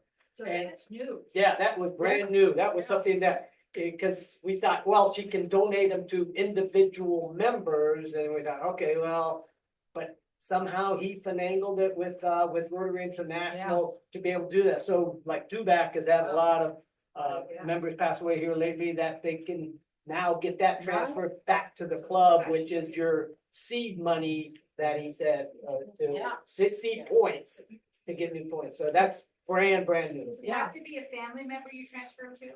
No. No, to the Like club. we had a. Well, they automatically, when the spouse, when John passed away, it automatically transferred to his wife. But what if there's no wife? Single guy. I don't know. Worth a call. Single Yeah. guy, no wife, no kids. but he Yeah. transferred. That's It'd be interesting. yeah, it'd be interesting to find out, because again, that was brand new that they were able to transfer points from somebody to the club. It'd be worth checking out, I think. Yeah. Yeah, it'd be worth. There was it was a process, but it's. Yeah. Yeah, a lot of work. 1,900. Maybe put the club transfer. Well, and a lot of clubs give Paul Harris Fellows to people in the community that they're honoring. So. Yeah. And family members. And family members, absolutely. And it's nice to, when you have someone that's close to it, if you have points to prop them up with that. You bet. Okay, people get a lot of email and often newsletters get deleted. Educating our members about the Rotary Foundation is so important, which is why we are now doing this quarterly newsletter. And it is important for you to encourage your members to read it, to email it to them, even though they get it from the district, and to maybe print out some copies and bring it to a club meeting and sprinkle them on some tables. A copy, by the way, in case you didn't read it, is in your packet of our spring newsletter. So what are my expectations for this year? First and foremost, I would really like to develop more of a culture of giving by Rotarians at their capacity in our district by at least $10 a month. That is a Starbucks now, from each member through Rotary Direct. We ask clubs if they can to donate $1,500 to Polio Plus. Not all can do it. It's all at capacity. And to participate in the Ride to End Polio. The second item is to apply for a district grant this year or next year. Remember, the grant amount starts at only $250. Nobody's heard. The third is to help educate your club members on the foundation. This is by having a monthly or quarterly short presentation on the Rotary Foundation, or by having a foundation program. And I'm so happy to come and give a program to your club. I have a shorter version of this, by the way. And Do it either in person or via Zoom. yeah, but I'll try to do it in person. No, I'm just saying, but. Yeah. And also to educate your members by having them read the newsletter. So they know what's going on in our district as well as in Rotary World. This might be a good for the AGs to get your clubs all together at one time. To What get an her idea. to participate and have her come and speak to Oh, I'd love all to. of your clubs at the same time. Sure. Versus Sounds going like and a doing party. it. Yeah, well, like you were talking about getting the club together for something, so this is, Yeah, it's a good. this be a social with, Yeah. with your whole big spiel. You heard me earlier, so get your clubs all together. Thank you, Tom. You're welcome, that's, you can pay me outside. Okay. Okay, the fifth and final is to advocate for club members interested in leaving a legacy to the foundation through the endowment fund or the bequest society, and by letting us know. Or there's a team at RI. If they don't really want to talk to anybody in the district, there's a fabulous team at RI that helps people with estate planning issues. So the club president is absolutely the most important person in Rotary world, and our foundation committee exists to serve you. The new foundation committee members with their emails will be on our foundation section on the district website. For your reference, you have my business card. I'm happy to come and do a program for your club. We are also getting some other programs together this year, and I will be sending an email out with links to you once we get those up and running. So I have a $1 polio vaccine coin for each of you, and they've become a collector's item. They're kind of hard to get now. So please come up to me after we're done today and get your coin. And also, if I get the name of your foundation chair, that would be fabulous. If you don't have it today, if you can email it to me once you have your foundation chair, that would be fabulous. And with that, is there any questions? Yes. Mine's not a question. I just wanted to let everybody know that our chair, Les Wojciechowski, annually does a Jeopardy round. About all the things to do with the foundation and with our own club and with Rotary in general. Delightful even has the music. Oh, really? So I might want to try, and then what you win is Rotary points towards your own Paul Harris. Nice. That would be nice to film. Yeah, it's hilarious. So invite him to your club. Yeah, that would be part of it, yeah. Oh, I think he actually got that from a district conference Probably. where they did it. Oh, yeah. Yeah, there's lots of creative ways to engage people. So, thank you, Christy. You bet. I hope, thank you. I hope, you know, district grants are really important, and most of you have all participated in district grants, except I have to give Christy a really hard time. So if you were at my event, I was introduced as a different person. And on your web page for MER, you have NDS on your newsletter. What does R stand for? Your Mountain Empire Road. I put MES because RI has Mountain Empire Sonoyta. Well, Sonoy doesn't matter. Well, I'm just telling you what RI has. It's the NER. mountain. So I must tell you, I've only been in this district for 2 years, so I'm still learning. So I should be part of what's happening this year. I was at the Keno installation last night. They got my name. So I think it's a new trend. Maybe they're doing it to me on purpose. So I really hope people look at applying. Terry, you guys have done, the last project you did was a couple years ago with Food Bank. And it was a great project. So you're the one that, you hadn't done one in 15 years until you did that one 2 years ago. So do one this year. Yeah, do one this year. If anybody needs to qualify, they haven't qualified yet. I have done some private qualifications with individual presidents of clubs that just couldn't make any of the sessions and couldn't figure out the online. And I'm okay doing that. No, that's my word. So we've lost a couple folks. I'm sorry Terry had to leave. I appreciate everybody being here. I got everybody's new information. I'm just gonna confirm that with Chad. Any final thoughts or questions? You mentioned that you were gonna check on your computer, see if we had gone over that. So who's I was just gonna do you were that. just gonna do it. So here's who it hasn't gone over yet. Who? Sierra Vista Evening, That's South. That's the South Club. They're not here. Sierra Vista Sunrise, Sunrise. Has not provided view access Yeah. to. Right. The toggle. So you can do it today. You can do it, right? I didn't have the ability to do it when I tried. Okay, well, we can I help. had, it said, if you have to be an officer. Yeah. Yeah. Didn't have access. Great. Which town office are you in? And Stafford and Gila Valley. Okay, are those the two from this area? Yeah. Cause she said there was about 10. There's only that many left? There's only 4? No, left? Just this area? Yeah, No, just that's this okay. area. That's okay. All right, so as soon as you have access, I asked for help a week ago, but I haven't heard back. Leo, yes, Leo? No, I asked our secretary. Yeah, ask your secretary again. She has access. Yeah. Well, she can do it. You can do it. I asked her to. All right, any Ask help, her again. anybody can give? Tell her she's the PE, and she doesn't get it done. So we don't need to do anything. No, that's like, everybody gets paid on it. All right, any other thoughts? I appreciate everybody coming. I think this is gonna be a new trend. I'm hoping that, I know Bruce and Emma both talked about, so we're gonna try and keep doing this at least once a year, get people face to face. Zoom is great. I love Zoom. It saved me tons of travel time. But I think once a year, trying to get out and get people together. So your president-elects for next year, they'd be sitting around having the same conversations, because I think they're important. Okay, thank you very much. We have a lot of food left. Looks like you're gonna go home to lunch. I got my chair. Yeah, right there. We have-